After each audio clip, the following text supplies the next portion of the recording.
আমাদের আজকের প্রোগ্রামটি সুশৃঙ্খলভাবে পরিচালনা করার জন্য আমরা সবাই মেহরবানি করে নিজ নিজ জায়গায় বসে যাই।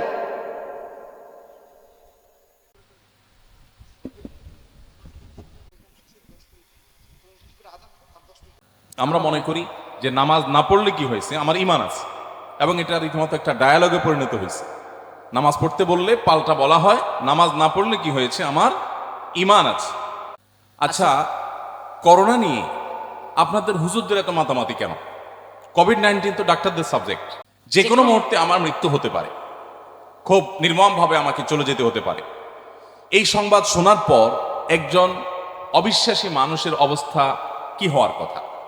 কালচার মানুষকে প্রভাবিত করে। এই জন্য আপনি যত বেশি আপনার বন্ধুদের মধ্যে যেই ছেলেটা, যে যুবকটা, যে বন্ধুটা আপনার সবচেয়ে বেশি সত্য কথা বলে, সততার সাথে চলে, অন্যায় করে না, কারোর প্রতি টর্চার করে না, আপনি তাকে অনুসরণ করেন, ইনশাআল্লাহ বিদিন আপনার লাইফটা চেঞ্জ হয়ে যাবে। সেই সাথে সর্বশেষ যেই নাসিহা ছিল তা হলো যে আপনাদের যে পড়াশোনা, অর্থাৎ আপনি সায়েন্সের স্টুডেন্ট হিসাবে সায়েন্সের পড়াশোনা, এটাই আপনি অত্যন্ত দৃঢ়তার সাথে চালাবেন। মনে রাখবেন, নবী সাল্লাল্লাহু আলাইহি ওয়াসাল্লাম বলেছেন, ইন্নাল্লাহা ইউহিব্বু ইযা আমিলা আহাদুকুম আমিলান আইয়ুতকিনাহু। আল্লাহ পছন্দ করেন বান্দা যাই করবে, দেখুন যে কোনো ভালো কাজ করবে, মানে যেটা বেসিক্যালি খারাপ কোনো কাজ না, পড়াশোনা একটা ভালো কাজ, যেটাই করবেন আপনি ভালোভাবে করবেন, এটা আল্লাহ পছন্দ করেন। ডিলাররা ভালো কোনোভাবে পার করলাম সময়টা, ইয়ারটা, এটা আল্লাহ তাআলা পছন্দ করেন না। অতএব আপনাদের প্রতি আমার উদাত্ত আহ্বান হলো, আপনারা কোরআনের পাশাপাশি আপনার জীবনে একটি বারের জন্য হলেও সিরাত গ্রন্থ পড়বেন। নবী সাল্লাল্লাহু আলাইহি ওয়াসাল্লামের পুরো জীবনীটা একবার পড়বেন। আপনার চরিত্র যদি আপনি নষ্ট করে ফেলেন, আপনার ক্যারেক্টার যদি আপনি শেষ করে ফেলেন, আরো পরিষ্কার করে বললে, আপনি যদি বিবাহ বহির্ভূত, অবৈধ এবং অনৈতিক সম্পর্কে আপনি জড়ান, হারাম রিলেশনে আপনি জড়ান, আপনি আর যা হোক, আপনি ভালো মুসলমান হওয়ার সুযোগ আপনার জন্য খোলা নেই। কারণ ভালো মুসলমান হওয়ার জন্য নিজেকে নিয়ন্ত্রণ করা শিখতে হয়। দেখুন,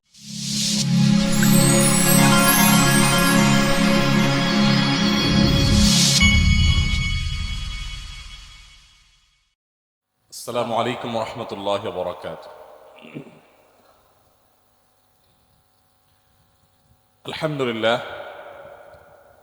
আলহামদুলিল্লাহি ওয়া কাফা ওয়া সালামুন আলা ইবাদিহিল্লাযীনা ইসতাফা, আম্মা বাদ। সকল প্রশংসা সেই মহান পালনকর্তার, যার হাতে আমাদের জীবন মরণ, যিনি আমাদের সৃষ্টিকর্তা, পালনকর্তা এবং ইবাদতের একমাত্র উপযুক্ত সত্তা। দুরূদ প্রেরণ করছি, শান্তির বারিধারা বর্ষণ হওয়ার দোয়া পেশ করছি মানবতার মুক্তির দূত মুহাম্মদ সাল্লাল্লাহু আলাইহি সাল্লামের প্রতি, এবং তার সকল সহচর, পরিবারবর্গ এবং কিয়ামত পর্যন্ত আগত সকল উম্মাহ তথা অনুসারীদের প্রতি। আল্লাহুম্মা সাল্লি আলাইহিম, আল্লাহুম্মা বারিক আলাইহিম। বাংলাদেশ বস্ত্র প্রকৌশল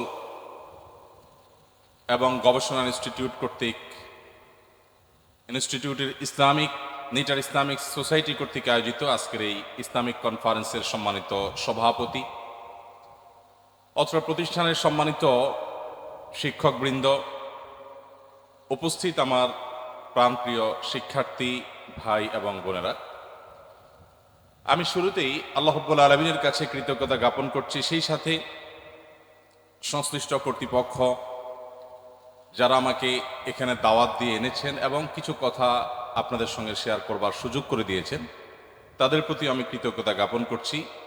মহান আল্লাহ সুবহানাহু ওয়া তাআলা তাদেরকে তাদের এই সৎকর্মের জন্য সর্বোত্তম বিনিময় দান করুন। আমি খুবই সৌভাগ্যবান মনে করছি নিজেকে, আপনাদের সামনে আমার কিছু ভাবনা, আমার কিছু কথা এবং আপনাদের করা প্রশ্নের কিছু উত্তর কোরআন এবং হাদিসের আলোকে আমার জ্ঞান মতো আমি দেওয়ার যে চেষ্টা করছি, এই সুযোগ পেয়েছি, সেজন্য আমি আশা করব যে আমরা যারা আজকে এখানে উপস্থিত হয়েছি, আমরা এই প্রোগ্রাম থেকে, এই অনুষ্ঠান থেকে প্রত্যেকটা মানুষই কিছু না কিছু নেয়ার চেষ্টা করব। আমি নিজেও চেষ্টা করব, প্রতিটি কথা থেকেই আমার নেয়ার বিষয় আছে, জানার বিষয় আছে। আজ গোটা পৃথিবীতে সংখ্যায় আমরা মুসলমানরা যত বেশি, কোয়ালিটিতে আমরা ততটাই পিছিয়ে। অথচ মুসলিমরা তো একটা সময় গোটা পৃথিবীতে জ্ঞানে বিজ্ঞানে পৃথিবীর উন্নতিতে অগ্রগতিতে মানবতার মুক্তির পথে মুসলমানদের অবদান সবচাইতে বেশি। আপনারা আমার চাইতে ভালো জানার কথা, মুসলমানদের সেই সোনালী অতীতের কথা, যে সময় মুসলমানরা জ্ঞান বিজ্ঞানের নেতৃত্ব দিয়েছে। আজও পৃথিবীর সে সমস্ত দেশগুলো যারা আমাদেরকে জ্ঞান এবং বিজ্ঞানের ক্ষেত্রে নেতৃত্ব দিচ্ছে, তারা মুসলমানদের সে সকল অবদান, মুসলমানদের সে সকল অর্জন, সেগুলো থেকে তারা উপকৃত হয়ে সেগুলো থেকে আলো গ্রহণ করে তারা সেটাকে গোটা পৃথিবীব্যাপী তাদের মতো করে ছড়িয়ে দিচ্ছে। অথচ আমরা আমাদের অতীত ইতিহাস এবং ঐতিহ্যকে হারিয়ে বসেছি। আমার আগে অত্র প্রতিষ্ঠানের সম্মানিত ডিরেক্টর মহোদয় তিনি তার সংক্ষিপ্ত বক্তব্য প্রসঙ্গে বলছিলেন জাপানিজদের কথা। আমার তখন জাপানের বিভিন্ন সিটিতে আমার যাওয়ার সুযোগ হয়েছে, সেই চিত্রগুলো আমার চোখের সামনে ভাসছে। বিভিন্ন দেশে যাওয়ার সুযোগ হয়েছে। আমার খুব ইচ্ছে যে মৃত্যুর আগে যদি আমার জাপান সফর নিয়ে আমি কিছু লিখতে পারি, এটা আমার অন্যতম একটা শখের বিষয়। তার কারণ হলো ডিরেক্টর মহোদয় যেটি বললেন ঠিক তার সঙ্গে সুর মিলিয়ে বলতে চাই যে জাপানের মানুষের যে ম্যানার্স, তাদের যে ভদ্রতা, তাদের যে আখলাক, সেটা দেখে যখন দেশে এসেছি আমি, এবং সেটা 2019-এর কথা সম্ভবত, এবং আগামী মাসে আরেকটা সফর আছে আমার জাপানে আলহামদুলিল্লাহ। তো সেই সফরের পর আমার স্পষ্ট মনে আছে যে আমি অনেক দিন পর্যন্ত স্বাভাবিকভাবে মানুষের সাথে রাস্তাঘাটে বা এমনকি আমার অফিসে কর্মস্থলে কথা বলতে গেলে খুব জোরে কথা বলতে পারতাম না। মানে আমার কেন কণ্ঠটা চেপে আসতো যে আমার কথা না যেন কারো ডিস্টার্বের কারণ হচ্ছে। কারণ আমি খেয়াল করলাম ব্যাংকক থেকে আমার বিমানটি যখন টোকিওর উদ্দেশ্যে রওনা দিল, হানাদা এয়ারপোর্টের উদ্দেশ্যে, আমি দেখলাম চিত্রটা একটু ব্যতিক্রম। কারণ সেখানে যথেষ্ট পরিমাণে জাপানিজরা, তারা যাত্রী, সহযাত্রীদের মধ্যে খেয়াল করলাম যে তারা কোনো কথা বলতে হলে খুবই আস্তে আস্তে বলছে, কোনো কিছু শুনতে হলে হেডফোন দিয়ে শুনছে, এবং একে অন্যের বিষয়গুলোকে খুব যত্ন সহকারে দেখছে যে কারোর ক্ষতি যেন না হয়। আমার অ্যাকোমোডেশন কোথায় হবে সে বিষয়ে কাগজপত্র আমার কাছে ছিল না, সম্ভবত ডাটা এন্ট্রিও ছিল না। তো আমাকে ইমিগ্রেশন থেকে জিজ্ঞেস করা হলো কোথায় থাকবেন আপনি। আমি বলতে পারলাম না, বললাম স্পন্সর জানে। তো আমাকে অফিসে ডেকে নেওয়া হলো, ডেকে নিয়ে বসানো হলো, সবাইকে ছেড়ে দেওয়া হলো, আমাকে আটকে দেওয়া হলো। সেখানে বসার পর তিনি আমার স্পন্সরকে ফোন করলেন এবং আমার অ্যাকোমোডেশনের বিষয়ে নিশ্চিত হলেন। নিশ্চিত হওয়ার পর ইমিগ্রেশন অফিসার বের হয়ে আমাকে বললে চলুন আপনাকে এগিয়ে দিয়ে আসি। আমি বাইরে বেরিয়ে দেখি যে আমার যে লাগেজ, সে লাগেজ আরেক অফিসার, আরেক ভদ্রলোক তিনি নিয়ে দাঁড়িয়ে আছেন, এবং আমাকে এই ভদ্রলোক কথাবার্তা শেষে আমার লাগেজ ধরিয়ে দিয়ে অত্যন্ত সম্মানের সাথে আমাকে বিনয়ের সাথে তিনি পেশ করলেন যে আপনি এখন আসতে পারেন। আমি চিন্তা করলাম কত দেশই তো ঘুরলাম, ইমিগ্রেশন অফিসার কথা বলবে কাঠখোট্টার মতো। সে কথা বলবে আমি বাংলাদেশের পাসপোর্টধারী একজন মানুষ, আমাকে তো সে রেসপেক্ট করার কোনো প্রয়োজন নেই। আবার আমার লেবাসে পোশাকে আমি একজন মুসলমান, সেই আভা আমি বহন করছি। আমি সেদিন অবাক হয়ে গেছি যে একজন ইমিগ্রেশন অফিসার তিনি তার চেয়ার থেকে উঠে এসে বাইরে বের হয়ে আমাকে আগায় দেওয়ার, এটা তো কোনো প্রয়োজন ছিল না, এটা তার ডিউটির মধ্যে পড়ে না। তিনি তার কাজ সেরেছেন, আমাকে বলতে পারতেন আপনি যান। কিন্তু এই যে ম্যানার্স, এই যে একজনকে আগায় দেওয়া, এ তো আমার নবী সাল্লাল্লাহু আলাইহি সাল্লামের সুন্নাহ। আমার প্রিয় নবী সাল্লাল্লাহু আলাইহি সাল্লাম কাউকে আগায় দিতেন, এবং আগায় দেওয়ার সময় শুধু এই জাপানি ভদ্রলোক হয়তো আগায় দিলেন, আমার নবী সাল্লাল্লাহু আলাইহি সাল্লাম তার জন্য দোয়াও করতেন, আস্তাউদিউল্লাহ দীনাক ওয়া আমানাতাক ওয়া খাওয়াতিমা আমালিক। আপনাকে আমি বিদায় দিচ্ছি, আপনি নিরাপদে সফর করুন, আল্লাহর কাছে আপনাকে আমি আমানত রাখছি। কত চমৎকার মঙ্গল কামনা মানুষের। দেখুন আমাদের প্রিয় নবী সাল্লাল্লাহু আলাইহি সাল্লাম বলেছেন আদ-দীনু আন-নাসিহা। দুই শব্দের একটা হাদিস, জাস্ট দুইটা ওয়ার্ড, আদ-দীন আন-নাসিহা। এই একটি হাদিস যদি আমরা আজ নিজের ভেতরে গেঁথে ফেলতে পারি, আমার মনে হয় আমরা আমাদের সেই সোনালী অতীত আবার ফিরে পাব, যখন পৃথিবীকে আমরা নেতৃত্ব দিব, যখন মুসলমানরা পৃথিবীকে তাদের জ্ঞান বিজ্ঞান দ্বারা আলোকিত করবে, তাদের আদর্শ চিন্তা দ্বারা পৃথিবীবাসীকে উপকৃত করবে। আমি আমার বিভিন্ন বক্তব্যে, বিভিন্ন মিডিয়াতে কথা বলার যে সুযোগ পাই, আমি চেষ্টা করি সবসময় আমাদের দুর্বলতার জায়গাগুলোকে চিহ্নিত করে সেই জায়গাগুলো যাতে আমরা কারেকশন করতে পারি, সংশোধন করতে পারি, সেগুলো নিয়ে আলোকপাত করা। আলহামদুলিল্লাহ, আমাদের এদেশে যে পরিমাণ নামাজি মুসলমান আছে, প্রত্যেক মুসলমানের নামাজ পড়া উচিত। নামাজ পড়া ছাড়া কেউ নিজেকে মুসলমান দাবি করার কোনো রাইট ইসলামিক দৃষ্টিকোণ থেকে কিন্তু নেই। আমরা এটা অবশ্য এই সাবকন্টিনেন্টের অনেক মুসলমানরা জানি না। আমরা মনে করি যে নামাজ না পড়লে কি হয়েছে, আমার ইমান আছে, এবং এটা রীতিমতো একটা ডায়ালগে পরিণত হয়েছে। নামাজ পড়তে বললে পাল্টা বলা হয়, নামাজ না পড়লে কি হয়েছে, আমার ইমান আছে। তো প্রথমত নামাজ না পড়ার যে প্রবণতা মুসলমানের মধ্যে, সেটা তো আছেই। আর যারা আমরা নামাজ পড়ছি তারা কতটা সুন্দর সঠিকভাবে পড়ছি, এটা এখন বড় প্রশ্নের বিষয়। কারণ কোরআন বলছে, ইন্নাস সালাতা তানহা আনিল ফাহশাই ওয়াল মুনকার, অশ্লীলতা থেকে, অন্যায় থেকে সালাত মানুষকে বিরত রাখে। প্রশ্ন হলো, আমার সালাত কি আমাকে অশ্লীলতা থেকে বিরত রাখছে, আমাকে অন্যায় থেকে বিরত রাখছে? যদি না রাখে, তাহলে আমার সালাত নিয়ে আমার নতুন করে ভাবতে হবে। আমার সালাতের ত্রুটির জায়গাগুলো কোথায়, সংশোধনের জায়গাগুলো কোথায়, ইসলাহের জায়গাগুলো কোথায়, সেগুলো চিহ্নিত করতে হবে। কোন এক টেলিভিশন টক শোতে, সাধারণত এই জাতীয় টক শোতে অংশগ্রহণ করা আমার সুযোগ হয় না, বা এটা আমার পছন্দেরও আইটেম না। ঠিক কোভিড-19 এর প্যান্ডামিকের মধ্যে অফলাইনে একজন বেশ ইসলামের প্রতি আপনার কি বলা যায়, বীতশ্রদ্ধ ভাব আছে এমন একজন ব্যক্তি, তার সাথে আমাকে যেতে হবে টক শোতে। আমি কর্তৃপক্ষকে বললাম যে আমি তো এই তর্কাতর্কিতে অভ্যস্ত না, আমি তর্কের মানুষ না, তর্কের জগতের মানুষ ভিন্ন। তো আমাকে বললেন, না, তর্ক আপনাকে করতে হবে না, প্রশ্ন ক্লিয়ার, এই প্রশ্নের বাইরে আপনাকে কোনো প্রশ্ন করা হবে না। ঠিক আছে। তো সেখানে একটা কথা খুব জোরে সোরে উঠে আসলো প্রশ্ন আকারে যে, আচ্ছা, করোনা নিয়ে আপনাদের হুজুরদের এত মাতামাতি কেন? কোভিড-19 তো ডাক্তারদের সাবজেক্ট, আপনারা এত কথা কেন বলছেন?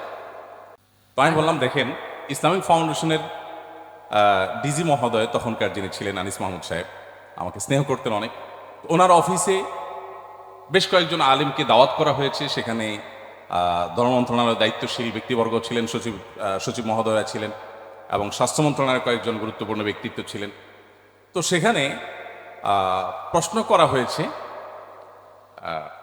কোন এক ভদ্রলোক তার বক্তব্যে বলছিলেন, যিনি কোভিড-19 সময় সামনে থেকে স্বাস্থ্য খাতের কাজগুলো করছিলেন, এরকম একজন ব্যক্তি, আমি নাম বলছি না। উনি বলছিলেন যে, দেখুন, আমরা একটা জরিপ চালিয়েছি, তিনি চালিয়েছেন অথবা অন্য কোনো কর্তৃপক্ষের কথা তিনি বলেছেন, আমার পুরো মনে নেই। বলেন যে সেই জরিপে জানতে চাওয়া হয়েছে এদেশের সাধারণ মানুষ তারা করোনা সম্পর্কে তথ্য, সরকারি যে তথ্য আছে, মিডিয়া থেকে যে তথ্য পাচ্ছে, সেটার উপরে বেশি আস্থা রাখে, নাকি মসজিদে হুজুররা যে তথ্যটা সরবরাহ করে সেটার উপর আস্থা রাখে। তো জবাবে বেশিরভাগ মানুষ বলেছে মসজিদ থেকে হুজুরদের দেওয়া তথ্যের উপর আস্থা বেশি। এটা যে কত বড় একটা পুঁজির ব্যাপার, যে দেশের মানুষ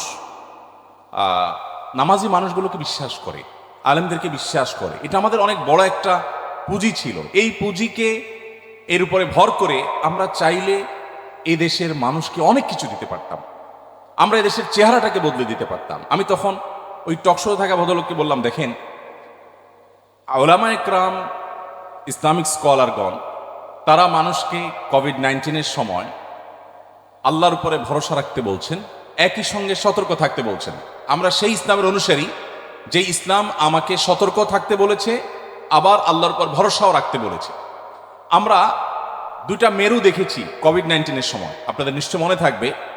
কিছু মানুষ অতি সতর্ক হয়ে একেবারে গৃহবন্দী হয়ে গেছে, বাবার লাশটা পর্যন্ত সন্তান দাফন করতে যায়নি মৃত্যুর ভয়ে।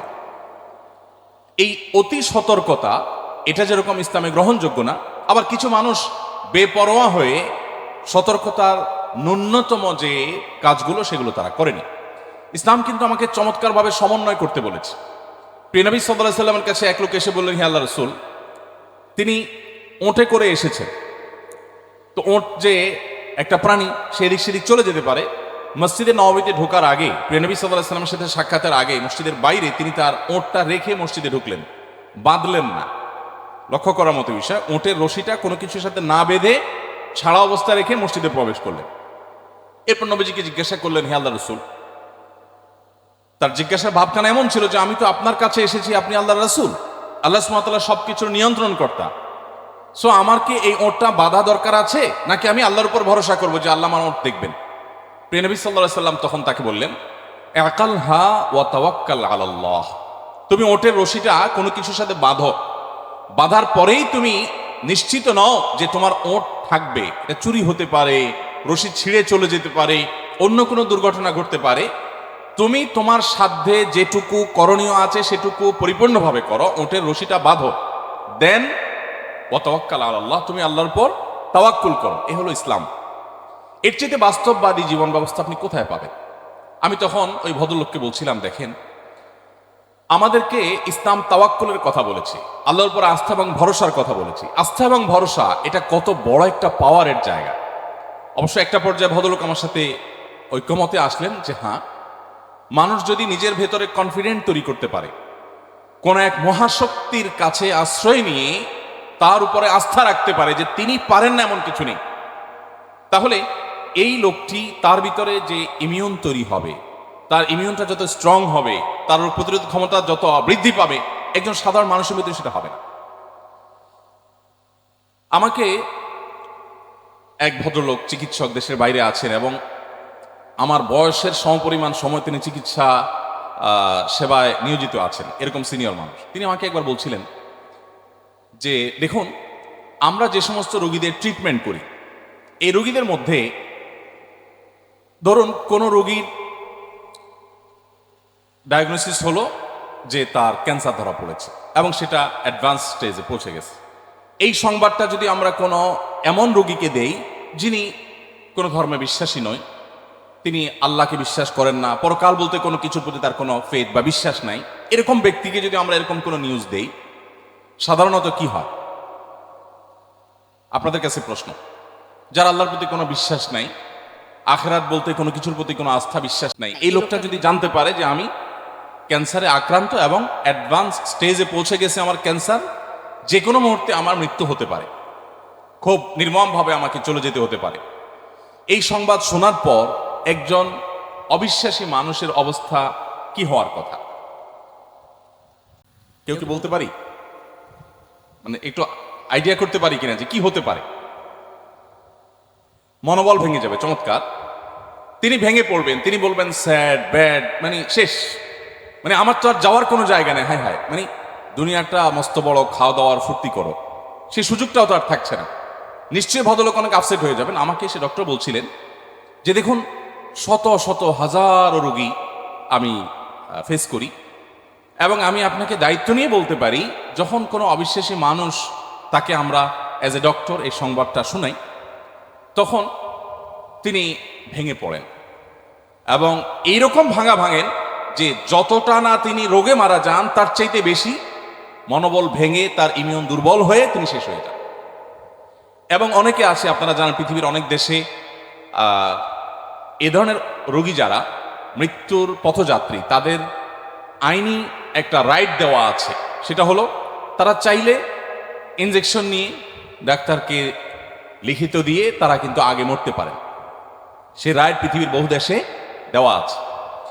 তো অনেক রোগী আছে যারা বলে যে এই যন্ত্রণা সহ্য তো হয় না, আমি তো শেষ, আর বাঁচার তো কোনো ওয়ে নাই, যেহেতু নো ওয়ে, অতএব ডাক্তার সাহেব আমাকে ইনজেকশন পুশ করে দেন, আমি চলে যাই।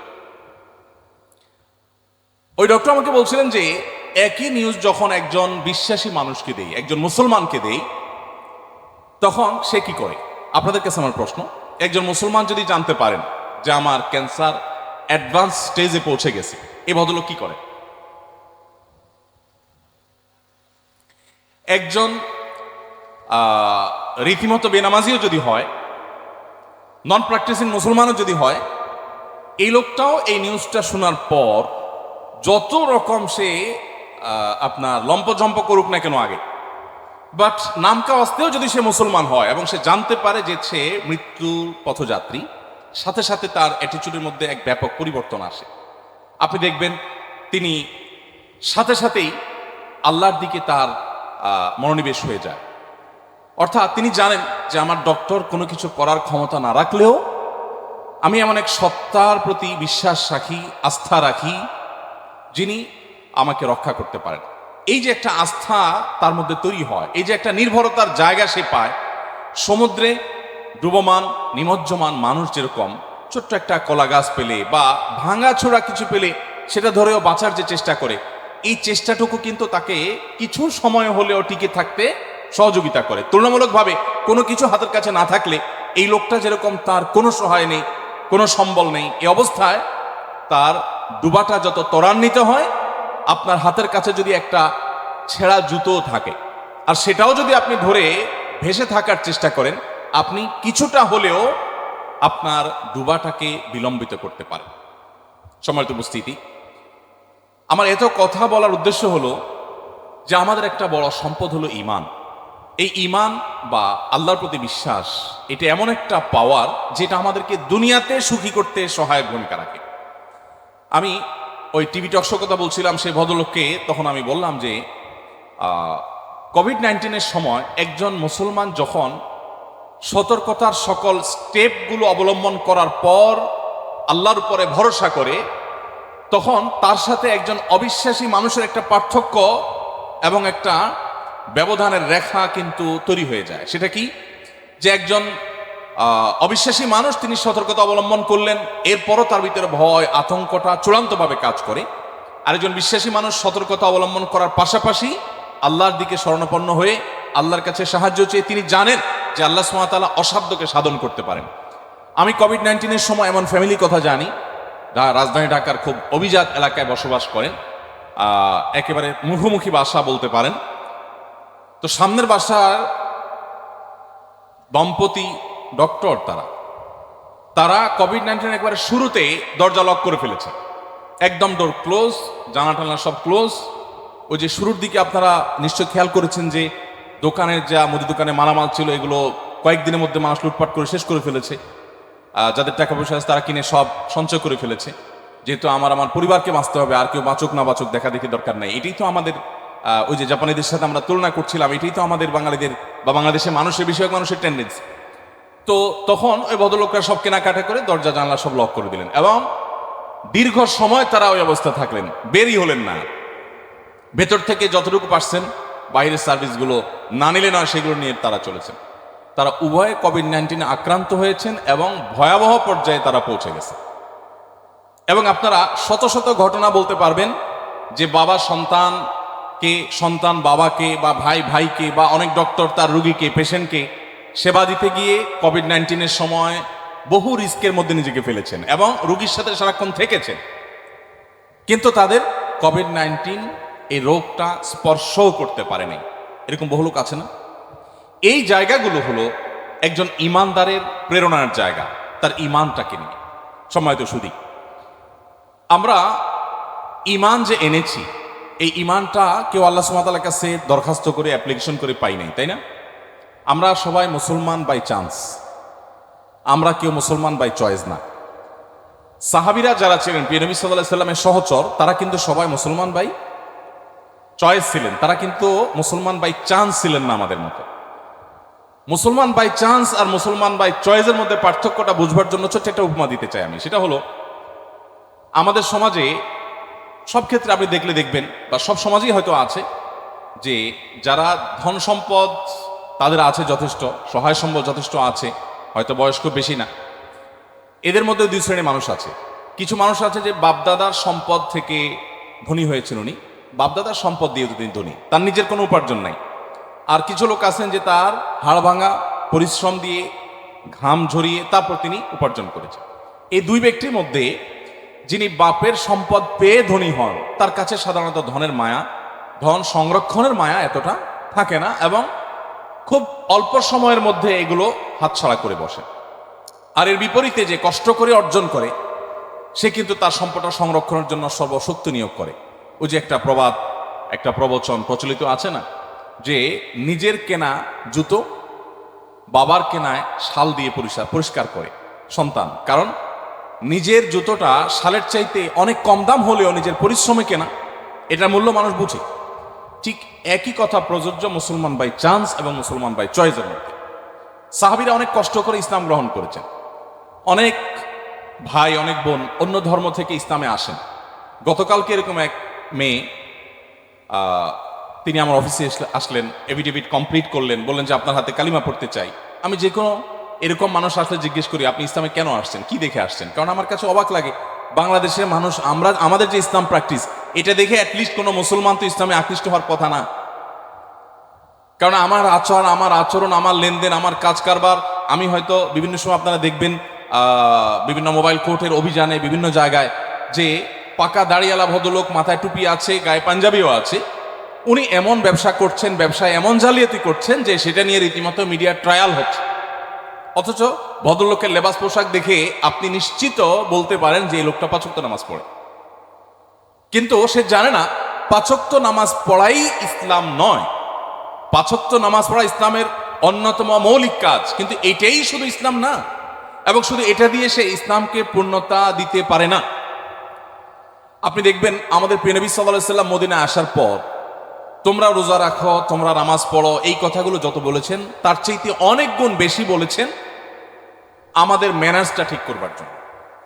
আপনি রাহিকুল মাখতুম, নবী সাল্লাল্লাহু আলাইহি ওয়াসাল্লামের উপর রচিত তার জীবনী গ্রন্থ হিসাবে সবচেয়ে সমাদৃত বর্তমান বিশ্বে, ভারতের একজন লেখক সফিউর রহমান বরপুরি রহমতুল্লাহি আলাইহি তাঁর লেখা, এবং সিরাত কম্পিটিশন হয়েছিল সৌদি আরবে, আন্তর্জাতিক সিরাত কম্পিটিশনে এই বইটি ফার্স্ট হয়েছিল।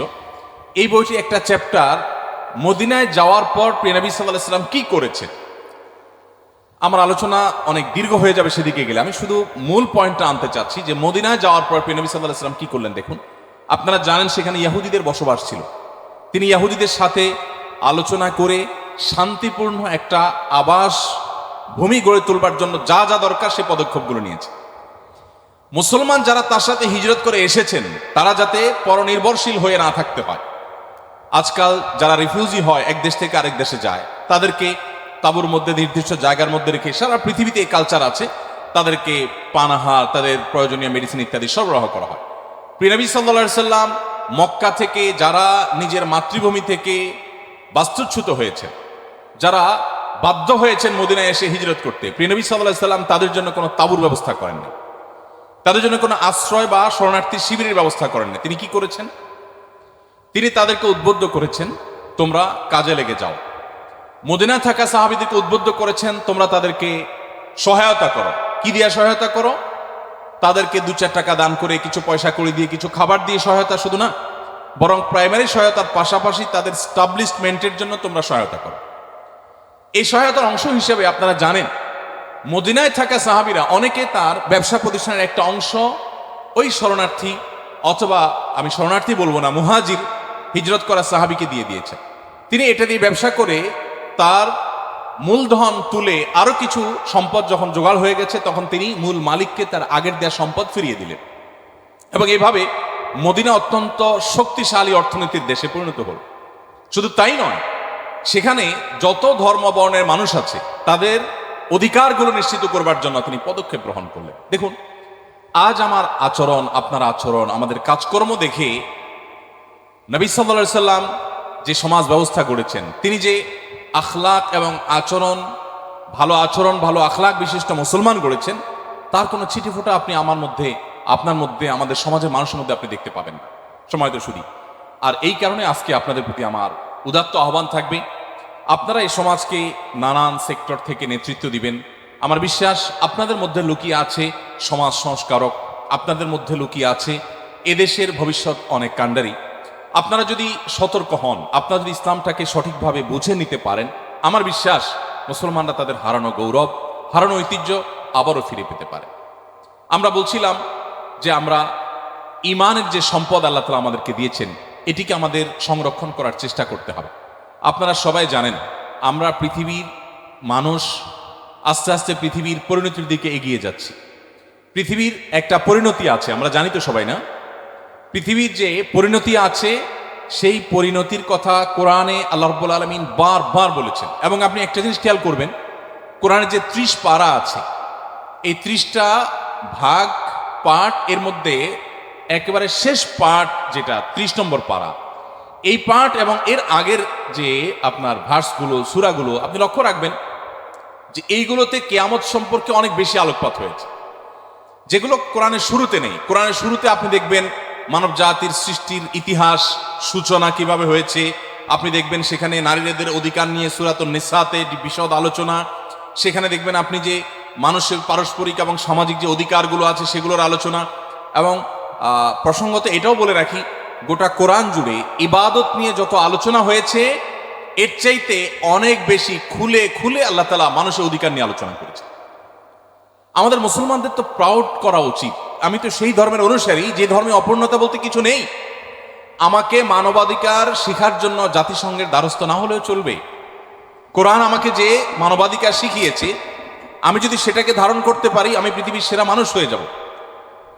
আপনারা নিশ্চয়ই অনেকে শুনেছেন, আমাদের প্রিয় নবী সাল্লাল্লাহু আলাইহি সাল্লাম তিনি মানুষের অধিকারের অনেকগুলো ক্ষুদ্রাতি ক্ষুদ্র যে বিভাগ আছে, ডিপার্টমেন্ট আছে, সেগুলো নিয়ে অনেক কথা তিনি বলেছেন। অমুসলিমদের অধিকার নিয়ে কথা বলেছেন। এমনকি রণাঙ্গনে যুদ্ধে রত আপনাকে হত্যা করতে উদ্যত হয়েছে, আপনাকে হত্যা করবার জন্য অস্ত্র ব্যবহার করেছে, এই লোকটাকে হত্যা করে আপনার নিজের জীবনকে রক্ষা করতে হবে আত্মরক্ষার প্রয়োজনে। সেখানে পর্যন্ত প্রিয় নবী সাল্লাল্লাহু আলাইহি সাল্লাম বলেছেন, ফাইদা কাতালতুম ফাহসিনুল কিতলা। কারণ মৃত্যুদণ্ড ঘোষিত হয়েছে, নবী সাল্লাল্লাহু আলাইহি সাল্লাম তার ব্যাপারেও বলেছেন যে এই ব্যক্তিকে যদি বিচারিকভাবে মৃত্যুদণ্ড দিতেও হয়, তবুও তুমি তার প্রতিও ইহসান এবং সদাচরণ প্রদর্শন করো। তুমি যখন কোনো পশুকে জবে করে খেতে হবে, আল্লাহ তাআলা তাকে সৃষ্টি করেছে তোমার খাওয়ার জন্য খাদ্য হিসাবে, তুমি খাবে, বাট সেক্ষেত্রেও তুমি ইহসান এবং তার প্রতি তোমার সাধ্যের যতটুকু আছে ততটুকু অনুগ্রহ তুমি প্রদর্শন করবে। আপনি বলুন যে পশু আপনি জবে করে খেয়ে ফেলবেন, এই জবে করার ক্ষেত্রে পর্যন্ত কিভাবে অনুগ্রহ করবেন সেই শিক্ষা তিনি দিয়েছেন। এবং এও বলেছেন তোমাদের ছুরিগুলোকে তোমরা ভালো করে ধার দিয়ে নিবে, যাতে করে ওই পশুর প্রাণ বের হতে অপ্রয়োজনীয় কষ্ট তাকে পোহাতে না হয়। মানে এত পুঙ্খানুপুঙ্খ বিষয়, একটা প্রাণী তার প্রাণ বের হয়ে যাবে, তাকে জবে করে আপনি খেয়ে ফেলবেন, তাকে পর্যন্ত জবে করার আগেও যাতে অপ্রয়োজনে কষ্ট না দেন সেদিকটা নবী সাল্লাল্লাহু আলাইহি সাল্লাম আপনাকে লক্ষ্য রাখতে বলেছেন। আপনি নিশ্চয় জেনে থাকবেন প্রিয় নবী সাল্লাল্লাহু আলাইহি সাল্লাম অপ্রয়োজনে যে বৃক্ষ নিধন হয়ে থাকে, আমরা গাছপালা কেটে থাকি, এ সম্পর্কে তার কঠোর সতর্কবার্তা আছে। তিনি বলেছেন মরুভূমি এলাকাতে বড়ই গাছ জাতীয়, বিশেষ করে মিডল ইস্টে আমি 10 বছর ছিলাম, আপনারা অনেকে মিডল ইস্টে গিয়েছেন, আপনারা জানেন যে সেখানে মরুভূমিতে সাধারণত গাছপালা হয় না। আজকাল তারা সবুজায়ন করছে নানাভাবে, বাট নর্মালি সেখানে সবুজ গাছপালা বা সবুজ আপনার পরিবেশ সেখানে পাওয়া দুষ্কর। যে গাছগুলো মরুভূমিতে হয়, আপনি যদি মক্কা থেকে মদিনা যান কখনো ওমরা বা হজ করতে গেলে, আপনি লক্ষ্য রাখবেন যে যে গাছগুলো আছে, গাছগুলোতে পাতা খুব একটা খুব রুক্ষ এবং কাঁটা বিশিষ্ট বড়ই গাছ জাতীয় গাছ হয় সেখানে। প্রিয় নবী সাল্লাল্লাহু আলাইহি সাল্লাম সে কারণে ওই গাছের কথা মেনশন করে বলছেন, এটা যদি কেউ কাটে, অর্থাৎ প্রয়োজন ছাড়া যদি কেউ কাটে, আল্লাহ সুবহানাহু ওয়া তাআলা জাহান্নামের আগুন তার মাথায় নিক্ষেপ করে তাকে শাস্তি দিবেন। দেখুন, আজ আমরা বন সংরক্ষণের কথা বলছি, আজ আমরা সবুজ পৃথিবীর কথা বলছি, আজ আমরা পরিবেশ রক্ষার কথা বলছি। নবী সাল্লাল্লাহু আলাইহি সাল্লাম যখন এটা বলেছেন, তখন পরিবেশ রক্ষার আজকের যে চ্যালেঞ্জ পৃথিবীর মানুষ আমরা যার মুখোমুখি, তখন কি এই পরিস্থিতি ছিল? তখন তিনি সেটা বলে গেছেন। আমরা আজকে ঢাকায় বিভিন্ন বিভাগীয় শহরে রাস্তাঘাটে ফুটপাতে দেখি মানুষ রাস্তা দখল করে দোকানপাট করছে, মানুষের চলাচলে ব্যাঘাত সৃষ্টি করছে, বাইকার যার যেখানে চালানো উচিত না তিনি সেখানে বাইক তুলে দিচ্ছেন। আমরা অন্যের অধিকার নষ্ট করছি রাস্তাঘাট দখল করে, তাই না? প্রিয় নবী সাল্লাল্লাহু আলাইহি সাল্লাম তিনি বলেছেন, ইয়াকুমুল জুলুস আলাত তারিক, খবরদার তোমরা কখনো রাস্তা দখল করে মানুষের চলাচলে ব্যাঘাত সৃষ্টি করবে না। আমি আপনাকে একটু 1400 বছর আগে নিয়ে যেতে চাই, কয়েক সেকেন্ডের জন্য চলুন আমরা 1400 বছর আগে চলে যাই। মক্কা মদিনার 1400 বছর আগের চিত্র ছিল কেমন? আমরা এক সেকেন্ডের জন্য যদি আমাদের সেই চিত্রটাকে, সেই ছবিটাকে আমাদের স্মৃতিতে আনার চেষ্টা করি, আমরা কি দেখব? আমরা দেখতে পাবো, বিশেষ করে আপনি অনলাইনে মক্কার কাবা শরীফের যে 50 বা 100 বছর আগের যে ছবিগুলো পাওয়া যায়, এগুলো যদি ঘাটেন দেখবেন যে মানুষজন খুব একটা নেই। 50-100 জন মানুষ কাবা তওয়াফ করছে বা 200-500 মানুষ তওয়াফ করছে, এবং দুঃখিত আশপাশে কোনো ভবন তেমন একটা নেই, উঁচু দালান কোঠা নেই, হালকা কিছু মানুষজন আছে। তাহলে এই যদি হয় 100 বছর আগের ছবি, তাহলে 1400 বছর আগে মক্কায় কত কম মানুষ ছিল। আর মরুভূমি এত বিশাল বিস্তীর্ণ এলাকা, সেখানে এরকম পিচ ঢালা রোড তো আর ছিল না। যেটা রোড ছিল সেটা তো বিশাল বড় রোড, ওখানে বসা কেন, ওই রাস্তা যদি 2-4-10 জন শুয়েও থাকে তাও তো মানুষের চলতে অসুবিধা হবে না। এত স্পিডে গাড়ি তো ছিল না চলার মতো। তাহলে সেই সময়ের বাস্তবতায় রাস্তা যেন দখল না করে, মানুষের চলাচলে ব্যাঘাত সৃষ্টি না করে, এই কথা তো বলার কোনো প্রয়োজন অনুভব হওয়ার কথা নয় তখনকার বাস্তবতায়। তিনি সেটা যখন বলে গেছেন, আজ 2023-এ এসে 1400-1450 বছর পরে এসে আমরা ফিল করছি যেন তিনি আমাদের ঢাকা শহরের ফুটপাত দখল নিয়ে হাদিস বলে গেছে। মানে কত বাস্তব এবং কত আপনার জ্বলন্ত এবং কত সেটা চিরন্তন আপনি লক্ষ্য করুন। আপনি মানবাধিকার বা অন্যান্য প্রাণীদের অধিকার নিয়ে যদি বলেন, আপনি অন্য ধর্মের মানুষের অধিকার নিয়ে যদি বলেন, অন্য ধর্মের মানুষ যাদের সাথে মুসলমানদের সহাবস্থান আছে, একটা দেশে শান্তিপূর্ণভাবে বসবাস করছে, কোরআন তাদের সম্পর্কে কি বলেছে? লা ইয়ানহাকুমুল্লাহু আনিল্লাযীনা লাম ইউকাতিলুকুম ফিদ-দীন ওয়া লাম ইখরিজুকুম মিন দিয়ারিকুম আন তাবাররুহুম ওয়া তুকসিতু ইলাইহিম। যে সমস্ত অন্য ধর্মের মানুষেরা তোমাদের উপরে যুদ্ধ চাপিয়ে দেয়নি, সহাবস্থান করছে, তাদের প্রতি সদাচরণ করতে তোমাদের আল্লাহ তোমাদেরকে নিষেধ তো করেনি না, বরং আল্লাহ তাআলা সদাচরণকারীদেরকে ভালোবাসে। আপনি দেখুন অন্য ধর্মাবলম্বীদের তাদের জান মালের নিরাপত্তা, তাদের সাথে সুন্দর সহাবস্থানের কথা ইসলাম বলেছে কি বলেনি? সময়ত উপস্থিতি, আপনি সেই ইসলামের অনুসারী যেই ইসলাম এমন কোনো বিষয় নেই যে বিষয়ে আপনাকে গাইডলাইন করেনি, শুধুমাত্র সেটাকে অনুসরণ করা, অনুকরণ করা আমাদের প্রয়োজন।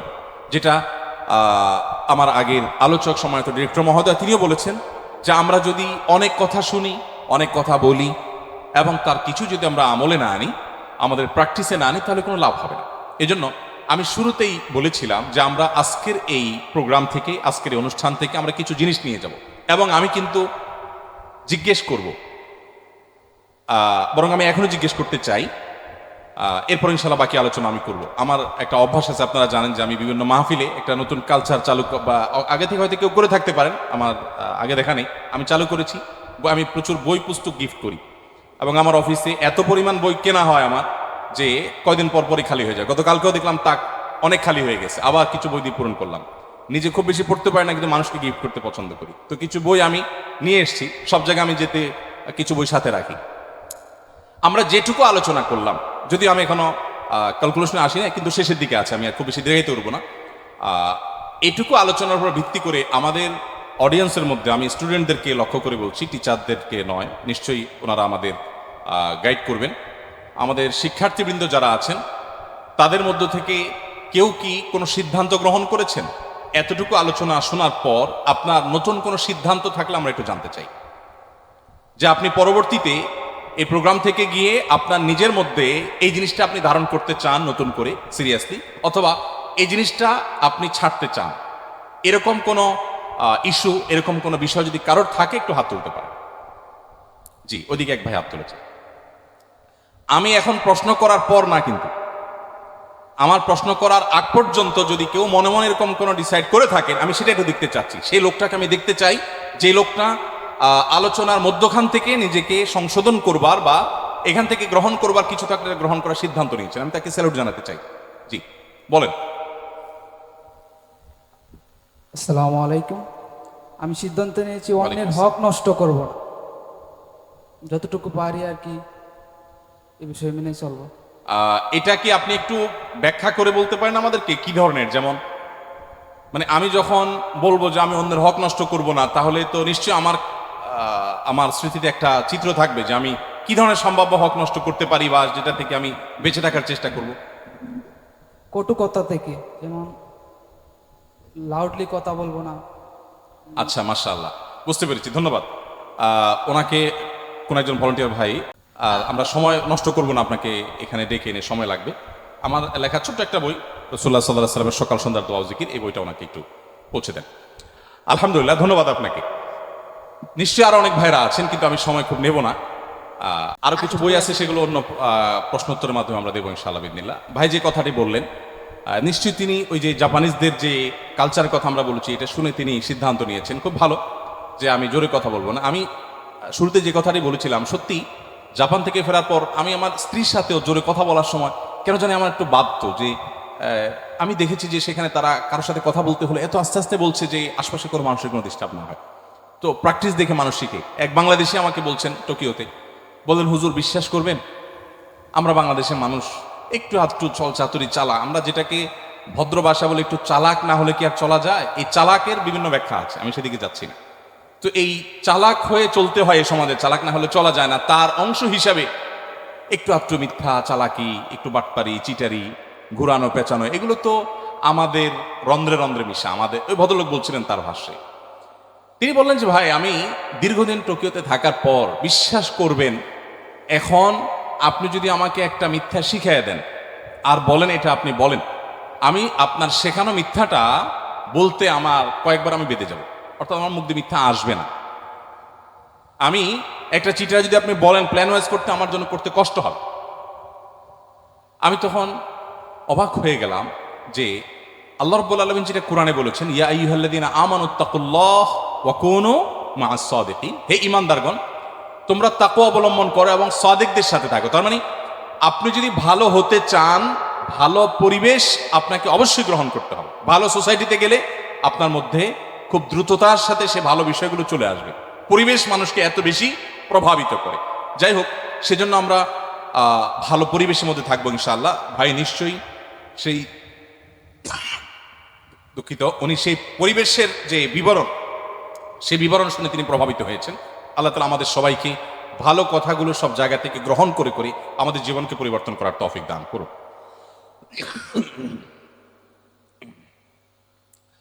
আমরা আলোচনা শেষ করতে চাই কয়েকটা পয়েন্টস দিয়ে। সেটি হলো, আমার আলোচনায় আমি বলার চেষ্টা করেছি আমাদের সবচেয়ে বড় সম্পদ হলো আমাদের ঈমান, এবং এই ঈমান ধরে রাখা অত্যন্ত কঠিন, কারণ পৃথিবী তার পরিণতির দিকে আগাচ্ছে, অর্থাৎ মহাপ্রলয় হবে, সব ধ্বংস হবে, সেদিকে আগাচ্ছে। প্রিয় নবী সাল্লাল্লাহু আলাইহি সাল্লাম, পৃথিবী ধ্বংস হবে বা সৃষ্টি জগৎ ধ্বংস হবে, নট অনলি পৃথিবী, এই নবমণ্ডল ভূমণ্ডল সব ধ্বংস হয়ে সব শেষ হয়ে যাবে, কোনোটি আর নিজ অবস্থানে থাকবে না, এ সম্পর্কে গোটা কোরআন জুড়ে আল্লাহ তাআলা আলোকপাত করেছেন। শুরুর দিকে আল্লাহ রাব্বুল আলামিন বিধিবিধান সবকিছু বলার পরও শেষের দিকে এসে কোরআনকে আল্লাহ রাব্বুল আলামিন সমাপ্ত করেছেন বেশিরভাগ সূরাগুলোতে কিয়ামত সম্পর্কিত আলোকপাত দ্বারা, অর্থাৎ পৃথিবী তার পরিণতির দিকে যাবে, সেটা দিয়ে আল্লাহ সুবহানাহু ওয়া তাআলা ইতি টেনেছেন। আমরা কদিন আগে বাংলাদেশের নোবেল বিজয়ী ডক্টর ইউনূসের একটা সাক্ষাৎকারের একটা অংশ বিশেষ, বোধহয় ডয়চে ভেলের একটা সাক্ষাৎকার, এটা আমরা দেখেছি। যদিও সাক্ষাৎকারটা পরে কোনো কারণে বা কোনো যৌক্তিক অযৌক্তিক যে কারণেই হোক আমরা দেখতে পাই না ওই পেজে। আমি শুনেছি, আপনারা অনেকে হয়তো শুনেছেন। তিনি বলছিলেন যে পৃথিবী তার গন্তব্যের দিকে, ধ্বংসের দিকে এগিয়ে যাচ্ছে, এবং তিনি অন্য পার্সপেক্টিভ থেকে বলেছেন নিশ্চয়ই, কিন্তু আল্লাহ রাব্বুল আলামিন যা বলেছেন সেটি আমাদের সবাইকে উপলব্ধি করতে হবে এবং সেই গন্তব্যে আমাদের যেতে হবে। আমরা যাচ্ছি সেদিকে। পৃথিবী যখন তার গন্তব্যের দিকে বা সৃষ্টি জগৎ যখন তার গন্তব্যের দিকে এগিয়ে যায়, তখন যত বেশি এগিয়ে যাবে ঈমান মানুষের জন্য ধরে রাখা তত কঠিন হবে। আমরা সেরকম একটা সময় পার করছি। আমাদের বাপ দাদারা যারা ছিলেন, তাদের ঈমানের যে অবস্থা ছিল, তাদের মধ্যে সততা যে পরিমাণে ছিল, আমাদের মধ্যে সে পরিমাণ নিশ্চয়ই নাই। আমাদের পরের জেনারেশন যারা আসবে, তাদের মধ্যে ঈমান ধরে রাখাটা আরো টাফ হবে, তাদের পরে যারা আসবে তাদের জন্য আরো টাফ হবে। এভাবে সহিহ মুসলিম বর্ণিত হাদিসে নবী সাল্লাল্লাহু আলাইহি ওয়াসাল্লাম বলেছেন, লা তাকুমুস সাআহ হাত্তা ইউকাল ফিল আরদি আল্লাহ আল্লাহ, অর্থাৎ পৃথিবী ততক্ষণ পর্যন্ত ধ্বংস হবে না, মহাপ্রলয় হয়ে সৃষ্টি জগৎ ততক্ষণ পর্যন্ত শেষ হয়ে যাবে না, যতক্ষণ পর্যন্ত একজন মানুষও আল্লাহ বলার মতো থাকবে।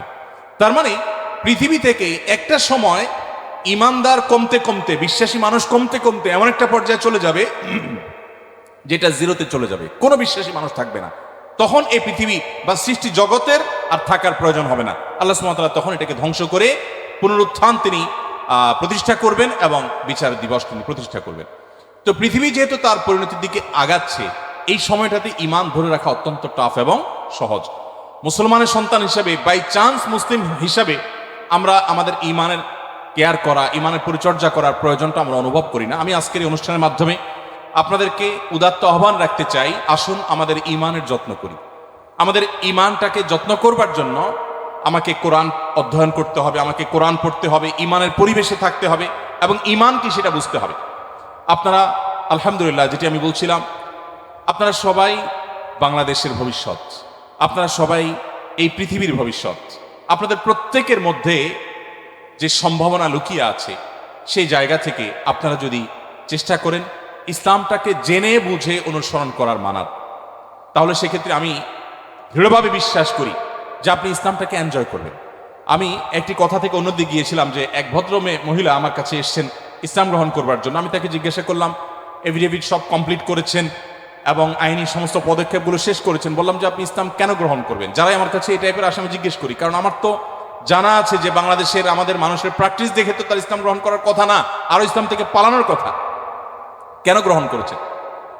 তো তিনি বললেন, ইসলাম সম্পর্কে আমি বই পড়েছি, এই বই আমাকে প্রভাবিত করেছে। আবার কোনো কোনো ব্যক্তিকে আমি দেখেছি, তাদের ব্যক্তিত্ব দেখে, নিশ্চয়ই সেরকম ব্যক্তিত্ব খুবই কম, দেখে আমি প্রভাবিত হয়েছি। গোটা পৃথিবীতে আপনারা বিশেষ করে পশ্চিমা দুনিয়ার খবর রাখবেন নিশ্চয়ই, সেখানে প্রতিদিন ইসলামে আসা মানুষের সংখ্যা বেড়ে চলেছে এবং পুরুষদের চাইতে মেয়েদের মধ্যে ইসলাম গ্রহণের সংখ্যা অনেক বেশি, প্রবণতা অনেক বেশি। কেন? যেখানে নারী অধিকার নিয়ে এত কথা বলা হয়, নারীদের অধিকার দেওয়ার জন্য এত আয়োজন নেওয়া হয়, এত উদ্যোগ নেওয়া হয়, সেই সমাজে কেন, সেই সমাজের নারীরা কেন ইসলামে আসছে এবং সেখানকার মুসলমানরা কেন ইসলামে আসছে, এই বিষয়টা নিয়ে আমি একটু স্টাডি করার চেষ্টা করলাম। আমার কাছে দুটি জিনিস পরিষ্কার হয়েছে। নাম্বার এক, তারা কোরআন পড়ে। যারাই ইসলামের পথে এসেছে তাদের বেশিরভাগ মানুষ কোরআন পড়ে ইসলামে এসেছে। এবং ওমর রাদিয়াল্লাহু তাআলার কথা আপনারা জানেন, গোটা পৃথিবীর ইতিহাসে প্রবাদ তুল্য শাসকদের একজন, ন্যায় বিচার প্রতিষ্ঠার ক্ষেত্রে দৃষ্টান্ত স্থাপন করা মানুষদের একজন, সে ওমর রাদিয়াল্লাহু তাআলা আনহু। তার ইসলাম গ্রহণের ইতিহাসও আপনারা জানেন। তিনি কিন্তু নবী সাল্লাল্লাহু আলাইহি সাল্লামকে হত্যা করার দায়িত্বে নিয়োজিত হয়ে সে দায়িত্ব পালন করার জন্য যাচ্ছিলেন। পথিমধ্যে তিনি তার বোন বগ্নিপতির কণ্ঠের তেলাওয়াত শুনেছেন। এই ঘটনা বিভিন্ন ভাবে বর্ণিত হয়েছে, আপনারা জানেন। সেই তেলাওয়াত তাকে এতটা প্রভাবিত করেছে যে তিনি হত্যার পরিবর্তে বরং মুহাম্মদ সাল্লাল্লাহু আলাইহি সাল্লামের কাছে হাত দিয়ে তার হাতে ইসলাম গ্রহণ করেছেন। তার মানে কোরআন সামান্য একটু শোনার পর তার ভিতরে এরকম প্রভাব পড়েছে। আপনাদেরকে আরেকটা গল্প শোনাতে চাই। তোফাইল ইবনে আমর আদ-দুসি একজন বড় মাপের কবি ছিলেন ইয়েমেনের। শুধু বড় মাপের নয়, আমরা জাতীয় কবি বলে, তখনকার জাতীয় কবির কালচারই ভাবে ছিল না, যদি থাকতো হয়তো তিনি ইয়েমেনের জাতীয় কবি থাকতেন তখনকার। তোফাইল ইবনে আমর আদ-দুসি, দুস ওনার গোত্রের নাম। উনি যেহেতু বড় সাহিত্যিক এবং কবি ছিলেন এবং সেই সময়ে কবি সাহিত্যিকদের অনেক কদর ছিল, বড় বড় রাজদরবারগুলোতে কবি সাহিত্যিকদেরই পদচারণা সবচেয়ে বেশি ছিল এবং সবচেয়ে বড় পুরস্কারগুলো তারাই জিততেন। প্রশংসা করে রাজাদেরকে বিভিন্ন কবিতা, বিভিন্ন পংক্তি, বিভিন্ন লেখা এগুলো উপহার দিলেই পুরস্কার পেতেন। তো তোফাইল ইবনে আমর আদ-দুসি যেহেতু সাহিত্যিক ছিলেন, ভিআইপি ছিলেন, তিনি মক্কা উমরা করতে এসেছেন। মুহাম্মদ সাল্লাল্লাহু আলাইহি সাল্লাম তখন গোপনে ইসলাম এর দাওয়াত দিচ্ছেন। মক্কায় আসার পর তার বন্ধু বান্ধব যারা মক্কায় ছিলেন, কবি সাহিত্যিক, তারা বললেন, দেখো আমাদের এখানে তো একটা লোক, তার কথা শুনলেই মানুষ তার জাদুতে আক্রান্ত হয়ে যায়, বাপদা ধর্ম ছেড়ে দেয়। তো তোমার ব্যাপারে আমরা আশঙ্কা করছি যে তুমি এরকম অবস্থার মধ্যে পড়তে পারো। তাহলে একটা বুদ্ধি হলো, তুমি কানের মধ্যে তুলো দিয়ে রাখো, দোনো কানের ফুটো এমনভাবে বন্ধ করে দাও যে তুমি ওমরা যখন করবা, তওয়াফ করবা, সাই করবা, এই টাইমে যাতে ওই ভদ্রলোকের কোনো কথা তোমার কানে না আসে, অ্যাটলিস্ট এই সময়টা তুমি এভাবে একটু পার করো। তিনি তাদের পরামর্শ অনুযায়ী দোনো কান বন্ধ করে ফেললেন এবং তিনি ওইভাবে কিন্তু ওমরার কাজ শেষ করলেন। একটা পর্যায়ে তার মনে হলো যে আমি এত বড় সাহিত্যিক মানুষ, বুদ্ধিজীবী মানুষ, পড়াশোনা করা মানুষ, একটা মানুষ কথা বলবে আর আমি গলে যাব, ভুলভাল বললেও আমি সেটা মেনে নিব, আমি তো এত অর্বাচীন না, আমাকে এত ভয় কেন পেতে হবে? তিনি কানের তুলো টুলো খুলে ফেলে দিলেন এবং এরপর তিনি হারামের কোন এক জায়গা থেকে কোরআনের কিছু আয়াতের অংশ বিশেষ তার কানে আসলো। আসার পর তিনি সাহিত্যিক মানুষ, বুঝলেন যে এটা তো এই মানের ভাষা, এই মানের সাহিত্য, এটা তো কোনো মানুষের রচনা হতে পারে না, বা এই ধরনের রচনা তো আমি আগে পড়ি নাই, এটা তো একটু ব্যতিক্রম মনে হচ্ছে। তিনি তখন মোহাম্মদ সাল্লাহ সাল্লামকে অনুসরণ করতে শুরু করলেন, পেয়ে গেলেন আলী রাদিয়াল্লাহু তাআলাকে। সম্ভবত আলীরই তেলাওয়াত শুনেছেন। তখন আলী রাদিয়াল্লাহু তাআলাকে বললেন, দেখো আমাকে তার কাছে নিয়ে যাও, মুশকিল হলো আমার বন্ধু বান্ধবরা দেখলে তো আমার জাত যাবে, বা তারা আমাকে এমন আছে টর্চারও করতে পারে, তাহলে এক কাজ করো নিয়ে চলো। আলী রাদিয়াল্লাহু সামনে সামনে যাচ্ছেন, উনি পিছিয়ে পিছিয়ে যাচ্ছেন। যে পরে তিনি ইসলাম গ্রহণ করলেন এবং তিনি অনেক টর্চারের মুখোমুখি হলেন। তার মাধ্যমে ইয়েমেনে ইসলাম ঢুকে প্রথম ব্যক্তি ইয়েমেন থেকে ইসলাম গ্রহণ করা। আমি আপনাকে 50টা ঘটনা শোনাতে পারবো যে মানুষগুলো ইসলাম গ্রহণ করেছেন শুধুমাত্র কোরআন স্টাডি করে, কোরআন পড়ে। আমি আপনাদেরকে আজকে আহ্বান করে যেতে চাই, বাই চান্স মুসলমান আমরা যারা আছি, আমরা একটু ইসলামটাকে বোঝার চেষ্টা করি, আমরা ইসলামটা একটু জানার চেষ্টা করি। আমরা অনেকে মনে করি কোরআন হাদিস এগুলো হুজুরদের সাবজেক্ট, এগুলো শুধু ওনারা পড়বেন, আমরা শুধুমাত্র হুজুরদের মুখের দিকে তাকিয়ে থাকবো আর শুনবো। আপনি সেই ধর্মের অনুসারী যে ধর্মের প্রথম নির্দেশ কিন্তু নামাজ পড়া নয়, যে ধর্মের প্রথম নির্দেশ কিন্তু রোজা রাখা নয়, যে ধর্মের প্রথম নির্দেশ হলো ইকরা, তুমি পড়ো। আপনি সেই ধর্মের মানুষ যেই ধর্মে আপনাকে জ্ঞান ভিত্তিক দিন আপনাকে গ্রহণ করতে বলা হয়েছে। আল্লাহ সুবহানাহু ওয়া তাআলা কোরআনে বলেছেন, ফাআলাম আন্নাহু লা ইলাহা ইল্লাহু। ইমাম বুখারী রাহমাতুল্লাহ আলাইহি কোরআনের পর সবচেয়ে বড় বিশুদ্ধতম আপনার ব্যাখ্যা গ্রন্থ, সেখানে আল্লাহ রাব্বুল আলামিন যে কোরআনে আয়াতে বলেছেন, এর আলোকে ইমাম বুখারী রাহমাতুল্লাহ একটা অধ্যায় রচনা করেছেন। আপনারা জেনারেল ব্যাকগ্রাউন্ডের মানুষ, আপনাদেরকে আমি কিছু এমন তথ্য দিতে চাই যেগুলো হয়তো আপনাদের জানা নেই, এবং সেটা এই জন্য দিতে চাই যে মুসলমানদের জ্ঞান বিজ্ঞানের চর্চা কোন লেভেলে ছিল, বিজ্ঞান তো বটে, সাধারণ জ্ঞানের চর্চাও কোন লেভেলে ছিল।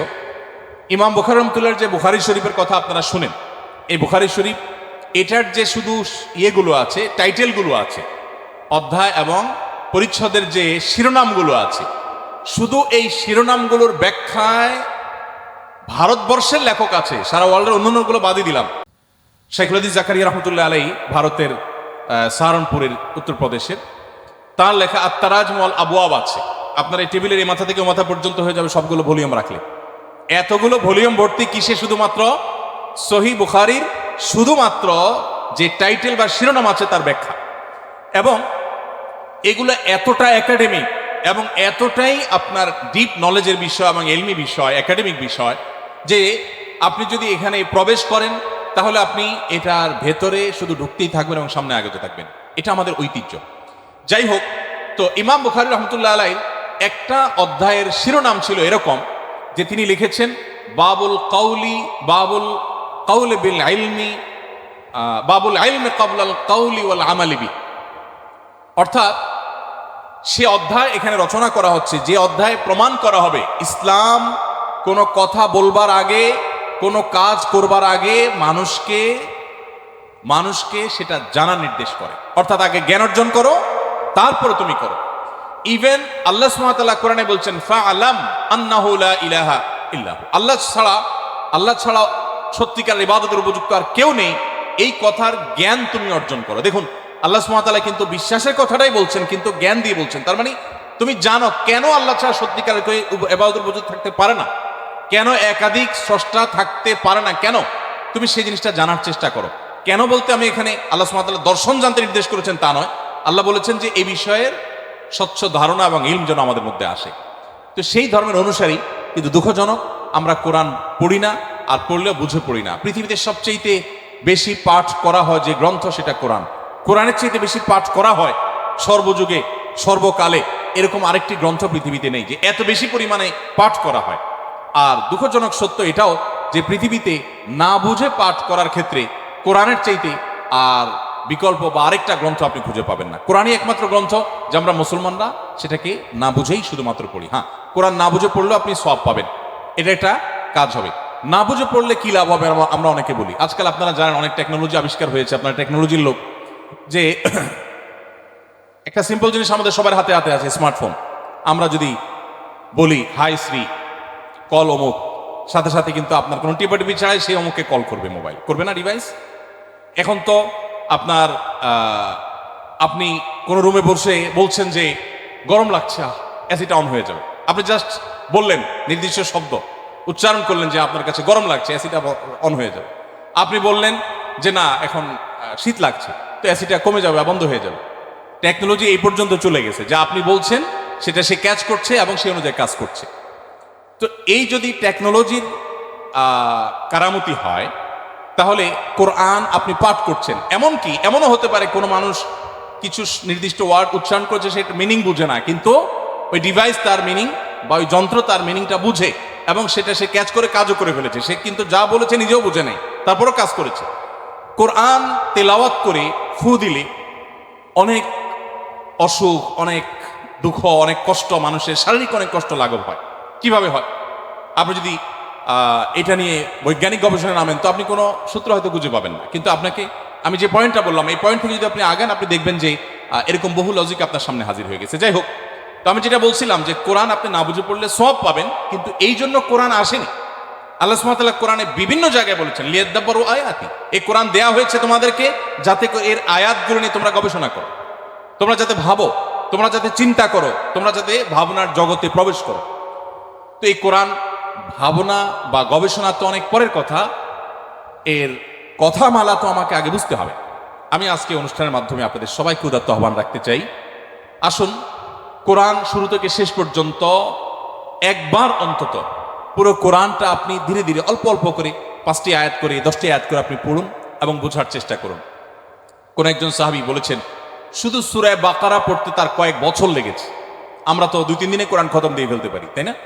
তার শুধু সূরা বাকারা পড়তে টানা কয়েক বছর সময় লেগেছে। কি করেছেন তিনি? প্রতিটা আয়াত পড়েছেন, এ সম্পর্কে জেনেছেন, ভেবেছেন, এখান থেকে তার নেয়ার কি আছে সেটা নিয়েছেন, নিজের মধ্যে ইমপ্লিমেন্ট করেছেন, দেন তিনি সামনে অগ্রসর হয়েছেন। এভাবে এগোতে গিয়ে তার একটা সূরা শেষ করতে কয়েক বছর সময় লেগে গেছে।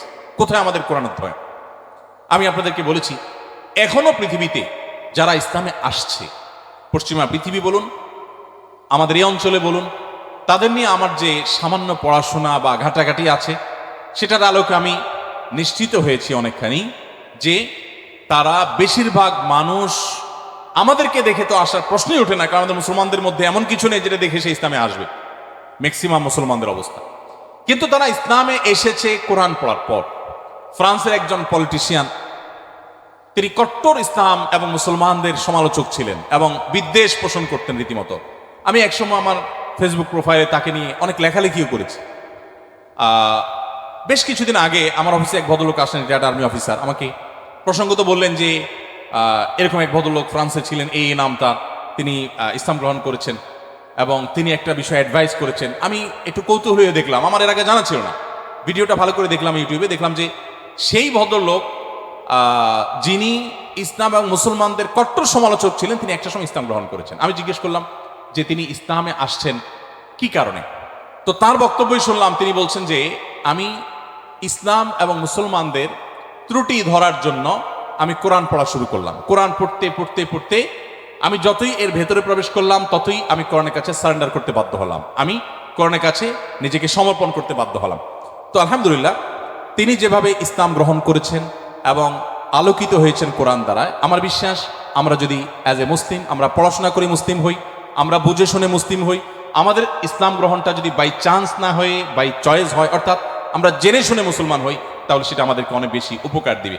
আপনারা অনেকে জানেন কবরে বা আপনার আলমে বারজাক, কবর না বলে বলতে পারি আমরা আলমে বারজাক, মৃত্যুর পরবর্তী যে জগৎ, সেখানে মানুষের দেহাবশেষ যেখানে যে অবস্থায় থাকে সেখানে কিছু প্রশ্ন হবে। এই প্রশ্নের মধ্যে শেষ সম্পূরক প্রশ্ন থাকবে, মা আলামাকা ও মা আদরাকা, তুমি কোত্থেকে জানলে, কিভাবে জানলে? তার মানে ইসলাম চায় আমি যা জানবো ইসলামের কথা সেটাও জ্ঞান ভিত্তিক জানবো এবং গ্রন্থভিত্তিক জানবো, জেনে শুনে আমি বিশ্বাস করবো। আল্লাহ আমাদেরকে সে তৌফিক দান করুন। তাহলে আমার প্রথম আহ্বান হলো আপনারা কোরআন পড়বেন, বুঝে পড়ার চেষ্টা করবেন, পুরোটা একবার পড়ে শেষ করার চেষ্টা করবেন। দ্বিতীয়, আপনাদের প্রতি আমার উদাত্ত আহ্বান হলো আপনারা কোরআনের পাশাপাশি আপনার জীবনে একটি বারের জন্য হলেও সিরাত গ্রন্থ পড়বেন। নবী সাল্লাল্লাহু আলাইহি ওয়াসাল্লামের পুরো জীবনীটা একবার পড়বেন এবং সম্ভব হলে একাধিক সিরাত গ্রন্থ আপনি পড়বেন। আমি দেখেছি যারা এখনো গোটা পৃথিবীতে ইসলামে আসেন অন্য ধর্ম থেকে, তাদের বেশিরভাগ কোরআন পড়ে আর বাকিরা প্রিয় নবী সাল্লাল্লাহু আলাইহি ওয়াসাল্লামের সিরাত বা জীবন ইতিহাসটা নির্মোহভাবে পড়ে শেষ করলে তিনি তার কাছে সারেন্ডার করতে বাধ্য হন। মুসলমানের সন্তান হিসাবে আমাদের জন্য এটা খুবই গুরুত্বপূর্ণ যে আমরা একটি সিরাত গ্রন্থ হলে অন্তত পড়ার চেষ্টা করবো ইনশাআল্লাহ। তৃতীয়ত, আপনাদের প্রতি আমার আহ্বান থাকবে যে আপনারা বয়সে, আমি শিক্ষার্থীদেরকে বলছি যে আপনারা বয়সে সবাই তরুণ, মনে রাখবেন আমাদের চরিত্রকে, আমাদের সম্ভ্রমকে হেফাজত করা, এটাকে সংরক্ষণ করা, এটা আমাদের জন্য অনেক বড় একটা চ্যালেঞ্জিং বিষয় এবং এটি আমাদেরকে করতেই হবে। আপনার চরিত্র যদি আপনি নষ্ট করে ফেলেন আপনার কারেক্টটা যদি আপনি শেষ করে ফেলেন, আরও পরিষ্কার করে বললে, আপনি যদি বিবাহ বহির্ভূত অবৈধ এবং অনৈতিক সম্পর্কে আপনি জড়ান, হারাম রিলেশনে আপনি জড়ান, আপনি আর যা হোক, আপনি ভালো মুসলমান হওয়ার সুযোগ আপনার জন্য খোলা নেই। কারণ ভালো মুসলমান হওয়ার জন্য নিজেকে নিয়ন্ত্রণ করা শিখতে হয়। দেখুন, আপনি দেখবেন ইসলাম সব জায়গায় শুধু ব্রেক দিতে শিখিয়েছে। ব্রেক, এটা হারাম, এটা করা যাবে না, ওদিকে যাওয়া যাবে না, তার মানে নিয়ন্ত্রণ করা। কারণ মানুষের জন্য যা ক্ষতিকর তা থেকে মানুষকে বাঁচাবার জন্য ইসলাম এই আদেশ নিষেধগুলো দিয়েছে।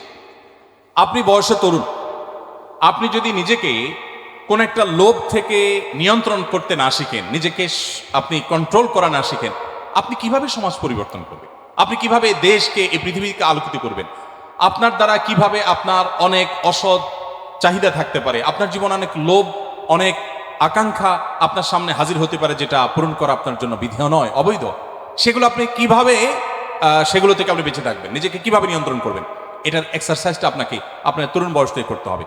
আল্লাহ রাব্বুল আলামিন একটা নির্দিষ্ট সময় পর্যন্ত আমাদেরকে অপেক্ষা করতে বলেছেন, একটা বৈধ এবং হালাল সম্পর্কের জন্য অপেক্ষা করেছেন। দেখুন, পৃথিবীর যে সমস্ত দেশে এই রিলেশনগুলোর কোনো বিধিনিষেধ রাখা হয়নি, তারা খুব একটা ভালো নেই, তাদের দাম্পত্য জীবনে তারা খুব একটা সুখী নয়। আমরা ভারত উপমহাদেশের মানুষ, আমাদের অনেক কিছুই নেই, আমরা জ্ঞানে বিজ্ঞানে পিছিয়ে, আমরা অনেক ক্ষেত্রে পিছিয়ে, কিছু কিছু ক্ষেত্রে আমরা তাদের চাইতে অনেক বেশি এগিয়ে আছি। তো আমাদের একটা দিক হলো এটি যে আমাদের পরিবারগুলো যত স্ট্রং, আমাদের পরিবারের সম্পর্কগুলো যত মজবুত, আমাদের মধ্যে ভাই ভাই সম্পর্কটা যতটা এখনো ভালো আছে, এই অধপতনের এই সময়েও আমাদের মধ্যে সন্তানের সাথে বাবা মায়ের বোঝাপড়াটা যত ভালো আছে, আমাদের পারস্পরিক সম্পর্কগুলো, স্বামী স্ত্রীর মধ্যকার সম্পর্কগুলো যত ভালো আছে, এগুলো পশ্চিমা দুনিয়া মানুষরা কল্পনাও করতে পারে না। আপনারা আমার চেয়ে নিশ্চয়ই ভালো জানবেন, তারা এগুলো কল্পনাও করতে পারে না।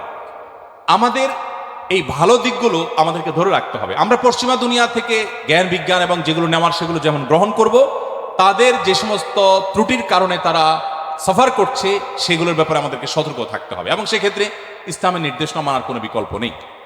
আপনি আপনার তারুণ্যকে নষ্ট করবেন অন্যায়, অনাচারে, স্বেচ্ছাচারিতায়, অবৈধ কাজে, হারাম কাজে, আপনি নিশ্চিত থাকুন যে এর জন্য আপনাকে দুনিয়াতে মূল্য দিতে হবে। আপনি দাম্পত্য জীবনে আপনার এটার জন্য সাফার করতে হবে, আখিরাত তো পরে আছে। এই জন্য আপনার নিজের প্রয়োজনে নিজেকে নিয়ন্ত্রণ করতে শিখুন এবং কন্ট্রোল করতে শিখুন। আমরা বান্দার হকের কথা বলেছি, মানুষের অধিকারের কথা বলেছি, সেটির অংশ হিসাবে আপনাকে এটি করতে হবে। আপনারা জানেন, সারা পৃথিবীর সব সমাজেই, এমনকি অমুসলিম সমাজেও, একজন মানুষ তার দুজন সঙ্গী যদি রাখেন, অর্থাৎ স্ত্রী আর তাদের কাছে যদি, তাদের ভাষায় যদি আমরা গার্লফ্রেন্ডের কথা বলি, যে দুজন রাখেন, তো এটাকে অনৈতিক মনে করা হয়, এটাকে অন্যায় মনে করা হয় সকল সমাজে। যারা অমুসলিম, যারা অবিশ্বাসী, তারাও এটাকে অন্যায় মনে করে। তো আমি যদি এটাকে একটু ভিন্নভাবে বলি, আপনি একজন তরুণ, আপনার যদি আল্লাহ তাআলা নসিবে রাখেন, আপনি বেঁচে থাকেন, আপনার ইনশাআল্লাহ একজন স্ত্রী হবে, জীবন সঙ্গী নিয়ে আসবেন।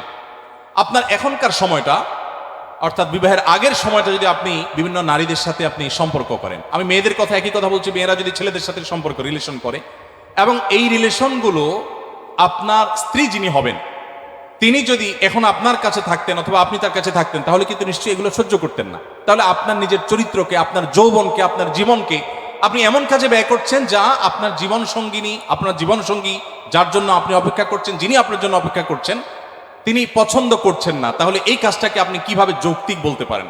এই কাজটাকে কিভাবে আপনি সঠিক মনে করতে পারেন? এই কাজটাকে আপনি কোন যুক্তিতে দাঁড় করাতে পারেন? দেখুন, বিবাহ বন্ধনের বাঁধ যারা তুলে দিয়েছে, আপনি চায়নার কথা আমার চাইতে নিশ্চয়ই ভালো জানেন।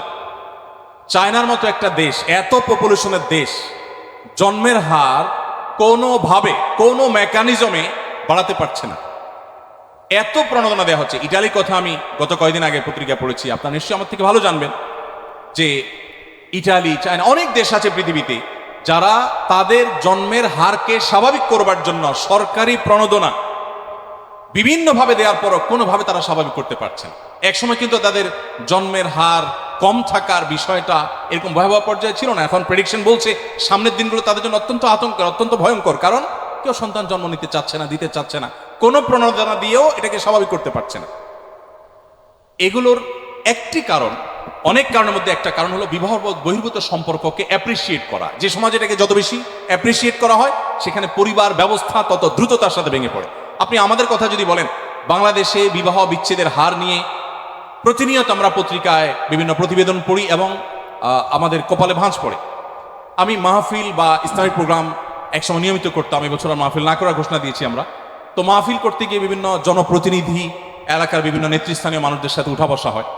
আমি অনেক জায়গায় শুনেছি, বিশেষ করে মৌলভীবাজারের এক চেয়ারম্যানের কথা আমার এখনো মনে পড়ে। ভদ্রলোক বললেন যে, ভাই মাত্র 10 দিন হলো আমি দায়িত্ব বুঝে নিয়েছি নির্বাচনের পর। এই 10 দিনের মধ্যে আমার কাছে শুধুমাত্র আমার একটা ইউনিয়নে তালাকের অর্থাৎ বিবাহ বিচ্ছেদের বিচার এসেছে প্রায় 20-25টা। আমার কাছে যেগুলো আসেনি সেগুলো তো আনকাউন্টেড আমার কাছে। ঠিক একইভাবে আরো অনেক ব্যক্তির কথা আমি জানি, আপনারা পত্রিকায় পড়েন, প্রতিনিয়ত প্রতি মিনিটে এখন বিবাহ বিচ্ছেদ হচ্ছে, প্রতি মিনিটে। কেন হচ্ছে বলুন? আমাদের আমাদের আর্থিক সঙ্গতি কি আগের তুলনায় কমেছে না বেড়েছে বলুন তো? বেড়েছে না? আমাদের দাদারা, বাপ দাদারা বা তাদেরও আগে যারা ছিলেন, তারা কিন্তু তাদের স্ত্রীকে বছরে একটা শাড়ি, একটা কাপড় দিতে অনেক কষ্ট হতো। আপনি কিন্তু আপনার স্ত্রীকে একটা শাড়ি না, বরং সুপার মার্কেটে গিয়ে ছেড়ে দেন, আসার সময় বিল পেমেন্ট করে আসছেন, কোনটার দাম কত জিজ্ঞেস করার সময়ও নেই, তাই না? আমাদের বাপদাদারা যারা ছিলেন তারা কিন্তু, আমি শেষ করছি, চেয়ারম্যান মহোদয় এসছেন সম্ভবত, আমি ইনশাল্লাহ সংক্ষেপ করে শেষ করে ফেলছি ইনশাল্লাহ। যেটি বলছিলাম যে আপনি এখন দেখবেন যে এখন স্বামী তার স্ত্রীকে ভালোবাসা প্রকাশ করার কত ওয়ে আছে বলুন তো। আপনি সরাসরি গল্প করতে পারছেন, মোবাইলে কথা বলতে পারছেন, SMS এ ভালোবাসা আদান প্রদান করতে পারছেন, মনের ভাব প্রকাশ করতে পারছেন, মুহূর্তগুলোকে ছবি ধারণ করে পাঠিয়ে দিতে পারছেন। কতভাবে ভালোবাসা ভাষা চলছে আপনি বলুন তো। আচ্ছা, আমাদের বাপদাদারা যারা ছিলেন তাদের কাছে আমরা যাই একটু, তারা কিন্তু বিশেষ করে গ্রামাঞ্চলে যারা বড় হয়েছেন, এখন তো গ্রাম শহর সব জায়গায় টেকনোলজি পৌঁছে গেছে আলহামদুলিল্লাহ। তখনকার কথা আপনি চিন্তা করুন যে সারাদিন স্বামী তার কাজে, স্ত্রী তার কাজে, দুজন দুই সেক্টরে আছেন এবং দুজন দুই জগতে আছেন। ওই রাতে খাবার দাবার শেষ ছাড়া সাক্ষাৎই হতো না, ততক্ষণে আপনার ওই হারিকেন নিভে যেত, অন্ধকারের মধ্যে সাক্ষাৎ, আবার ভোরে ভোরে উঠে যে যার কাজে চলে যেত। অর্থাৎ এত ভালোবাসাবাসী, এত ভালোবাসা আদান প্রদান করার সুযোগ ছিল না, এত ভালোবাসার উপকরণ ছিল না, এত গিফট আদান প্রদানের সুযোগ ছিল না। কিন্তু সম্পর্কগুলো কি আমাদের মতো ছিল না আরেকটু স্ট্রং ছিল? কোনো সন্দেহ আছে? কোনো সন্দেহ নেই। বলুন তো অভাবটা কিসের? এখন তো অভাব নেই, টাকা পয়সা আছে, গিফট আছে, আপনি অনেক কিছু দিচ্ছেন। এত কিছুর পরও ঝগড়াঝাটি, সংসার ভেঙে দাম্পত্য জীবনগুলো সব শেষ হয়ে যাচ্ছে। আমাদের কিছু একটা হারিয়ে যাচ্ছে। আমার আগে ডাইরেক্টর মহোদয় বলছিলেন মূল্যবোধের কথা। এই মূল্যবোধ আমাদের থেকে হারিয়ে যাচ্ছে। এই মূল্যবোধ যত হারিয়ে যাবে, আমাদের ইস্পাত সভ্যতা, লোহার সভ্যতা, এটাতে আমরা এগিয়ে যাব, বাট আমরা পশুদেরকে হার মানানো এক সমাজ আমরা কিন্তু পাবো, সেদিকে কিন্তু আমরা আগাচ্ছি। গোটা সমাজকে আমরা বাঁচাতে না পারলেও নিজেদেরকে বাঁচাবার চেষ্টা করতে পারি। আমি সেজন্য আপনাদেরকে বলবো, আপনার তারুণ্যকে, আপনার যৌবনকে আপনি হেফাজত করুন। আল্লাহ সুবহানাহু ওয়া তাআলা কিয়ামতের ময়দানে 4টি নির্দিষ্ট প্রশ্ন করবেন। এই প্রশ্নগুলোর উত্তর দেওয়ার আগে কেউ 2 পা নাড়াতে পারবেন না। নবী করিম সাল্লাল্লাহু আলাইহি ওয়াসাল্লাম বলেছেন, লা তাযুলু কদমা আবদিন ইয়াউমাল কিয়ামাতি হাত্তা ইউসআলা আন আরবা। 4টি প্রশ্নের উত্তর দেওয়া ছাড়া কোনো মানুষ তার পা নাড়াতে পারবে না। সেই 4টি প্রশ্নের একটা প্রশ্ন হলো ওয়া আন শাবাবিহি ফিমা আবলা, তোমার যৌবনকালটা তুমি কিভাবে কাটিয়েছো। দেখুন, আমাদের সমাজে যুবকরা নামাজ কালাম ধরলে বা একটু ধর্মকর্ম করলে বা একটু ভালো মানুষ সাজলে সমাজের মানুষ ওটাকে ভালোভাবে নেয় না, তাই না? যে যুবক মানুষ এত ভালো হতে যাবে না, আর এই বয়সে একটু আত্মু করবে না, ভালো হওয়ার বয়স হয়েছে এখনো, আমরা এইভাবে দেখি না জিনিসটাকে। আচ্ছা, আল্লাহ রাব্বুল আলামিন সেজন্য যৌবনে কি করেছেন আপনি সেটা আলাদা জানতে চাইবেন। আপনি দেখবেন অনেক মানুষ আছেন যৌবন বয়সে সমস্ত অপকর্ম করে বৃদ্ধ বয়সে তিনি হাজী সাহেব, গাজী সাহেব, দায়িত্বায় রেখে বিরাট ভালো মানুষ সেজে গেছেন, আছেন আমাদের সমাজে। বরং ধারণাটাই এমনভাবে বদ্ধমূল হয়ে গেছে যে যা খুশি তা করো, একটা বয়সে এসে ফেরেশতা সেজে যাও। সময় তো উপস্থিতি, এটি কোনো জীবন নয়, এটা কোনো আদর্শ নয়। আমাদেরকে আমাদের তরুণ সময়টাকে, তরুণ বয়সটাকে, আমাদের তারুণ্যকে আল্লাহর ইবাদতে, আল্লাহর দাসত্বে, আল্লাহর গোলামিতে কাটানোর চেষ্টা করতে হবে এবং আমাদেরকে নীতি এবং নৈতিকতা এবং মূল্যবোধ ধরে রাখার চেষ্টা করতে হবে। বলছিলাম ইসলামের কথা। ইসলাম দেখবেন সব জায়গায় আপনাকে কন্ট্রোল করতে শেখায়, সব জায়গায় আপনাকে নিয়ন্ত্রণ করতে শেখায়। ত্যাগ আগে, ভোগ পরে। যত উৎসব আছে, আপনি ইংরেজি নববর্ষ বলুন, এটা একটা উৎসব। এরকম যত উৎসব উদযাপন আছে সবগুলোতে দেখবেন শুধু ভোগের কথা বলা আছে, অনলি ভোগ। আপনি 31st নাইট উপলক্ষে যত আনুষ্ঠানিকতা সারা ওয়ার্ল্ডে হয়, ভোগ ছাড়া সেখানে ত্যাগের কোনো অপশন কি আছে? কোনো অপশন নেই।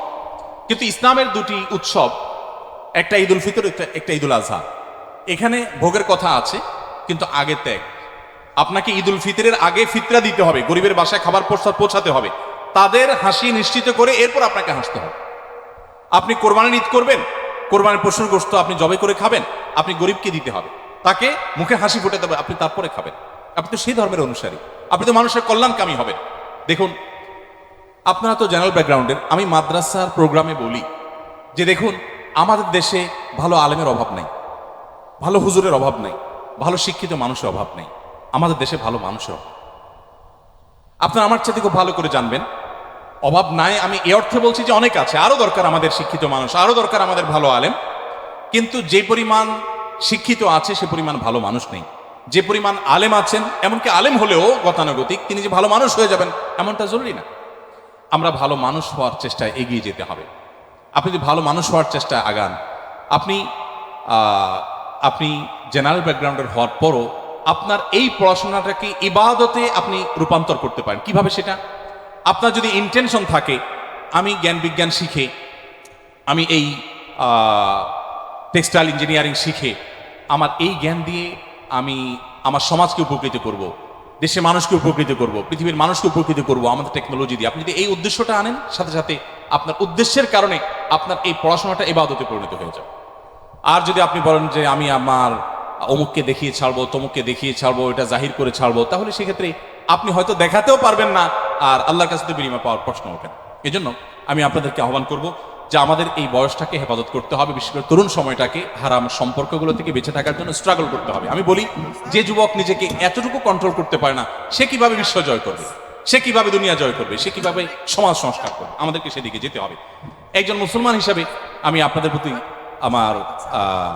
আমার আবেদন রাখতে চাই যে আপনারা ওলামা একরাম যাদের কথা এবং কাজে মিল আছে, যারা এজ এ আলেম যেমন ভালো, এজ এ মানুষ তেমনি ভালো, কোরআন এবং হাদিসের প্রতিচ্ছবি যারা, সে মানুষগুলোর সান্নিধ্য আপনারা অবলম্বন করবেন এবং আপনি যেখানে থাকেন সেখানে একজন সৎ, একজন নিষ্ঠাবান মানুষের সাথে থাকা চেষ্টা করবেন। শুধু আলেম নয়, আপনার সহপাঠীদের মধ্যে, আপনার ছাত্র বন্ধুদের মধ্যে আপনি অনেককে দেখবেন যে ব্যক্তিগতভাবে সে সৎ, অসৎ না, মিথ্যা বলে না, অন্যায় করার প্রবণতা নেই, বাজে জিনিসের প্রবণতা নেই। আপনি তাদের সাথে চলার চেষ্টা করবেন এবং এই সহস্রব মানুষকে কত দ্রুত পরিবর্তন করে সেটা জাপানের ওই বাংলাদেশি প্রবাসী ভাইয়ের কথা বলে আমি বোঝাবার চেষ্টা করেছি। আমি সর্বশেষ যেই কথাটি বলতে চাই তা হলো, আপনারা বিজ্ঞানের ছাত্র, আপনারা যদি আপনাদের এই জায়গা থেকে আপনি জ্ঞান বিজ্ঞানে নিজেকে উন্নত করার চেষ্টা করেন এবং যেটি বলছিলাম যে আপনার উদ্দেশ্য হয় পৃথিবীর মানুষকে উপকার করা, আপনার উদ্দেশ্য হয় মানুষের কল্যাণ সাধনা করা, আপনার উদ্দেশ্য হয় উদ্যোক্তা হওয়া, তাহলে ইনশা আল্লাহ বিইذনিল্লাহ মুসলমানদের হারানো গৌরব যেমন, হারানো ঐতিহ্য যেমন পুনরুদ্ধার করা সম্ভব হবে, আপনার এই পুরো স্ট্রাগলটা ইবাদত হিসাবে গণ্য হতে পারে। আমি আবারও রিপিট করলাম। এই জন্য আমি আপনাদেরকে অনুরোধ করব যে আপনার একাডেমিক কেরিয়ারকে আপনি যত পারেন স্ট্রং করেন। আমরা অনেককে দেখি তারা ধর্মকর্ম যখন করা শুরু করে দেয়, তারা পড়াশোনার ক্ষেত্রে অনেকটা ঢিলা হয়ে যায়। আমি এ ধরনের একটা কেস গত সপ্তাহ ফেস করছি। এক স্টুডেন্ট এসেছেন আমার অফিসে, বললেন যে এগুলো পড়ে আর কি হবে, দিন শেষে দুনিয়া, আমি এগুলো পড়তে চাচ্ছি না। তো আমার অফিসে আমার এক সহকর্মীর কাছে আমি তাকে পাঠালাম, আমি জানি সে ভালো ইন্সপায়ার করতে পারে, ভালো মোটিভেশন জানে। আমি বললাম যে সে জেনারেল ব্যাকগ্রাউন্ডের এবং কম্পিউটার সায়েন্স ইঞ্জিনিয়ার, এখন আমার আসুন্না ফাউন্ডেশনের সেক্রেটারি জেনারেল, সে সব ডিজাইনগুলো সে করে, এই কোটি কোটি টাকার চ্যারিটি কাজ সে করে, লক্ষ লক্ষ মানুষ উপকার সে করে, হাজার হাজার মানুষকে স্বাবলম্বী করে। আপনারা অনেকে জেনে থাকবেন, আসুন্না ফাউন্ডেশন থেকে স্কিল ডেভেলপমেন্ট ইনস্টিটিউট করেছি। সেখানে আমরা 1000 স্টুডেন্টকে আমরা অনলাইনে ওয়েব ডেভেলপমেন্ট কোর্স করাচ্ছি, ম্যাক্সিমামই জেনারেল ব্যাকগ্রাউন্ডের ছাত্র। এবং 5 তলা একটা ভবনে আমাদের কয়েক ব্যাচ আপনার কম্পিউটার বিভিন্ন আপনার কোর্সের উপরে তারা কোর্স নিচ্ছে, প্রশিক্ষণ গ্রহণ করছে। আমি কিন্তু একজন টিপিক্যাল হুজুর, আপনি বলতে পারেন আমি একজন টিপিক্যাল হুজুর, আমি আপনাদের মতো জেনারেল ব্যাকগ্রাউন্ডের মানুষ না, কিন্তু আমি স্কিল ডেভেলপমেন্ট ইনস্টিটিউট করেছি এবং দক্ষতা উন্নয়ন কর্তৃপক্ষ থেকে অনুমোদন নিয়ে, লাইসেন্স নিয়ে এই কাজটা করছি। আমাদের টার্গেট যে আমি আগামী কয়েক বছরের মধ্যে প্রতি বছর 10,000 মানুষকে প্রশিক্ষণ দিয়ে তার কর্মসংস্থান, তাকে কাজ, ছোট প্রশিক্ষণ দিয়ে বাংলাদেশে ছেড়ে দেওয়ার কালচার আছে। আমরা যতগুলো ব্যাচ এ পর্যন্ত প্রশিক্ষণ দিয়েছি, প্রত্যেক ব্যাচের প্রত্যেককে আমরা চাকরি দিয়েছি। এখনো পর্যন্ত আমাদের কোনো লোক বেকার নেই যাদেরকে আমরা প্রশিক্ষণ দিয়েছি। কাউকে হয়তো দেশের বাইরে পাঠিয়েছি, কাউকে দেশে রেখেছি। যদি সে জাকাতের হকদার হয়, জাকাত ফান্ড থেকে তাকে আমি যা কিনে দেওয়া দরকার সেটা কিনে দিচ্ছি, অথবা কোনো প্রতিষ্ঠানে তার চাকরির ব্যবস্থা আমরা করে দিচ্ছি। আমি আপনাকে এটা বলার উদ্দেশ্য হলো, ওই যে কম্পিউটার সায়েন্সে পড়া লোকটা, আমার সহকর্মী, আমার প্রতিষ্ঠানের সেক্রেটারি জেনারেল, সে তো ধর্মকর্ম করে, কই তার তো পড়াশোনা, তার ধর্মকর্ম, তার পড়াশোনাকে কোনো বাধাগ্রস্ত করতে পারি নাই। আমার কাছে যে তরুণ এসেছে অফিসে, যে হুজুর কি হবে আর এসব জেনারেল ব্যাকগ্রাউন্ডে পড়াশোনা করে, স্কুল কলেজের পড়াশোনা আমি করবো না এগুলো, আমি তার কাছে পাঠালাম। সে এমন মোটিভেশন দিছে যে সে বলেছে যে আমাকে, যে আমার পড়াশোনার আগ্রহ, তার পড়াশোনার আগ্রহ কয়েক গুণ বেড়ে গেছে আলহামদুলিল্লাহ। আমি আপনাদেরকে বলতে চাই, আপনারা এটা কেউ মনে করবেন না যে আপনি নামাজ কালাম শুরু করেছেন, দাঁড়িয়ে রেখেছেন, ইসলাম প্র্যাকটিস শুরু করেছেন, তার মানে এই হলো যে আমার পড়াশোনা এখন ঢিলে দিতে হবে। আপনাকে পড়াশোনা আরো স্ট্রংলি করতে হবে, আপনাকে আরো মজবুত ভাবে পড়ালেখা করতে হবে, যাতে কেউ এটা বলতে না পারে যে কোনো ছেলে ধর্মকর্ম করলে উচ্ছন্নে চলে যায়। আপনি আপনার বাবা মায়ের কাজে, আপনি আপনার টিচারদের নির্দেশনাগুলো মানার ক্ষেত্রে, আপনার প্রতিষ্ঠানের ইনস্ট্রাকশনগুলো মানার ক্ষেত্রে আপনি আদর্শ হবেন, যাতে করে অন্যরা দেখে অনুপ্রাণিত হয়। আল্লাহ তাআলা আমাদের সবাইকে সে তৌফিক দান করুন। আমি অনেক দীর্ঘায়িত করে ফেলেছি, পয়েন্টগুলো শুধু আমি এক নজরে আবার বলে দিচ্ছি। প্রথমত, আমাদের ঈমানকে একটু যত্ন নিতে হবে। আমরা বাই চান্স মুসলমান হওয়ার কারণে আমার ঈমান আছে না নাই আমরা জানিও না, এবং ঈমানের যত্ন নেওয়ার অংশ হিসাবে আমরা দ্বিতীয় পরামর্শ দিয়েছি কোরআন পাঠ করা। কোরআন বুঝে পাঠ করলে আপনার ঈমানের যত্ন নেওয়া হবে, আপনার ঈমানটা স্ট্রং হবে। ফিতনা সংকুল এই সময় ঈমান ধরে রাখা খুব কঠিন। নবী সাল্লাল্লাহু আলাইহি ওয়াসাল্লাম বলেছেন, এমন একটা সময় আসবে ইউসবিহুর রাজুলু মুমিনান ওয়া ইউমসি কাফিরা, যার অর্থ হলো সকালে মানুষ ঈমানদার থাকবে, সন্ধ্যায় সে বেঈমান হয়ে যাবে। আবার এর বিপরীতটা হবে, সন্ধ্যায় ঈমানদার, সকালে বেঈমান হয়ে যাবে, কচু পাতার পানির মতো ঠুনকো হয়ে যাবে। এরকম ধোঁয়াশা, এরকম বিভ্রান্তি হবে, অনেক চমক আসবে। এই চমকগুলো আমাদের চোখ উল্টে দিবে, অনেকে বেঈমান করে ফেলবে, সে আল্লাহর প্রতি আস্থা হারিয়ে ফেলবে। এবং এই সমস্ত চমকগুলো, বিভ্রান্তিগুলো যাতে আমাদের ধ্বংস করতে না পারে, সেটা থেকে বাঁচার জন্য সবচেয়ে বড় অস্ত্র এবং উপায় হলো আপনি কোরআনটা বুঝে পড়ার চেষ্টা করুন শুরু থেকে শেষ পর্যন্ত।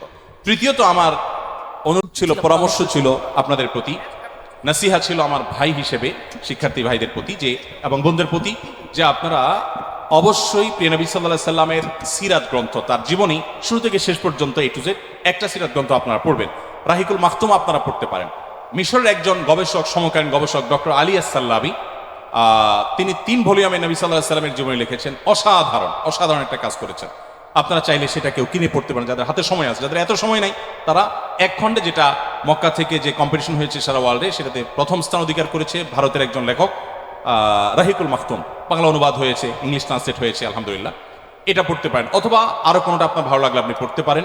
আপনি অবশ্যই একটা সিরাত গ্রন্থ পড়বেন। 4 নম্বর, আপনাদের প্রতি আমার পরামর্শ ছিল যে আপনার বয়সের তরুণ শিক্ষার্থীরা, আপনার তারুণ্যকে বিবাহ বহির্ভূত সম্পর্ক থেকে বাঁচাবার চেষ্টা করবেন।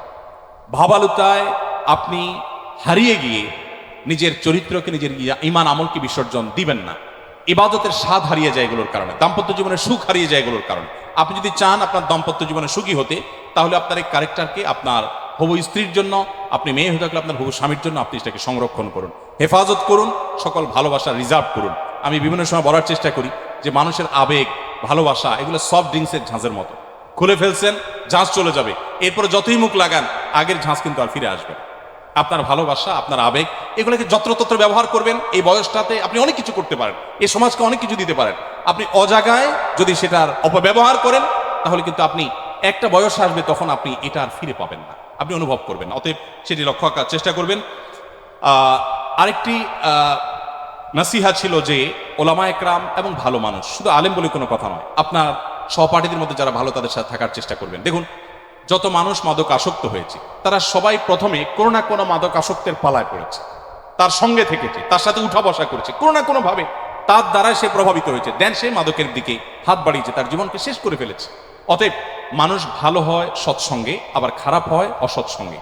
আমি যেটা বলছিলাম যে বাংলাদেশি প্রবাসী ভাই যার সাথে টোকিওতে আমার দেখা, সে বললো যে ভাই, আমি মিথ্যা আপনি শিখাই দিলাম, এখন বলতে পারবো না, অথচ বাংলাদেশে আমি অহরহ মিথ্যা কথা বলতাম, এখানে এসে আমি মিথ্যা ভুলে গেছি।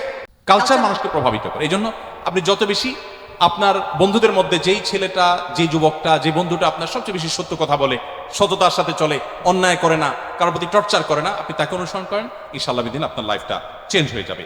সেই সাথে সর্বশেষ যেই নাসিহা ছিল তা হলো যে আপনাদের যে পড়াশোনা, অর্থাৎ আপনি সায়েন্সের স্টুডেন্ট হিসাবে সায়েন্সের পড়াশোনা, এটাই আপনি অত্যন্ত দৃঢ়তার সাথে চালাবেন।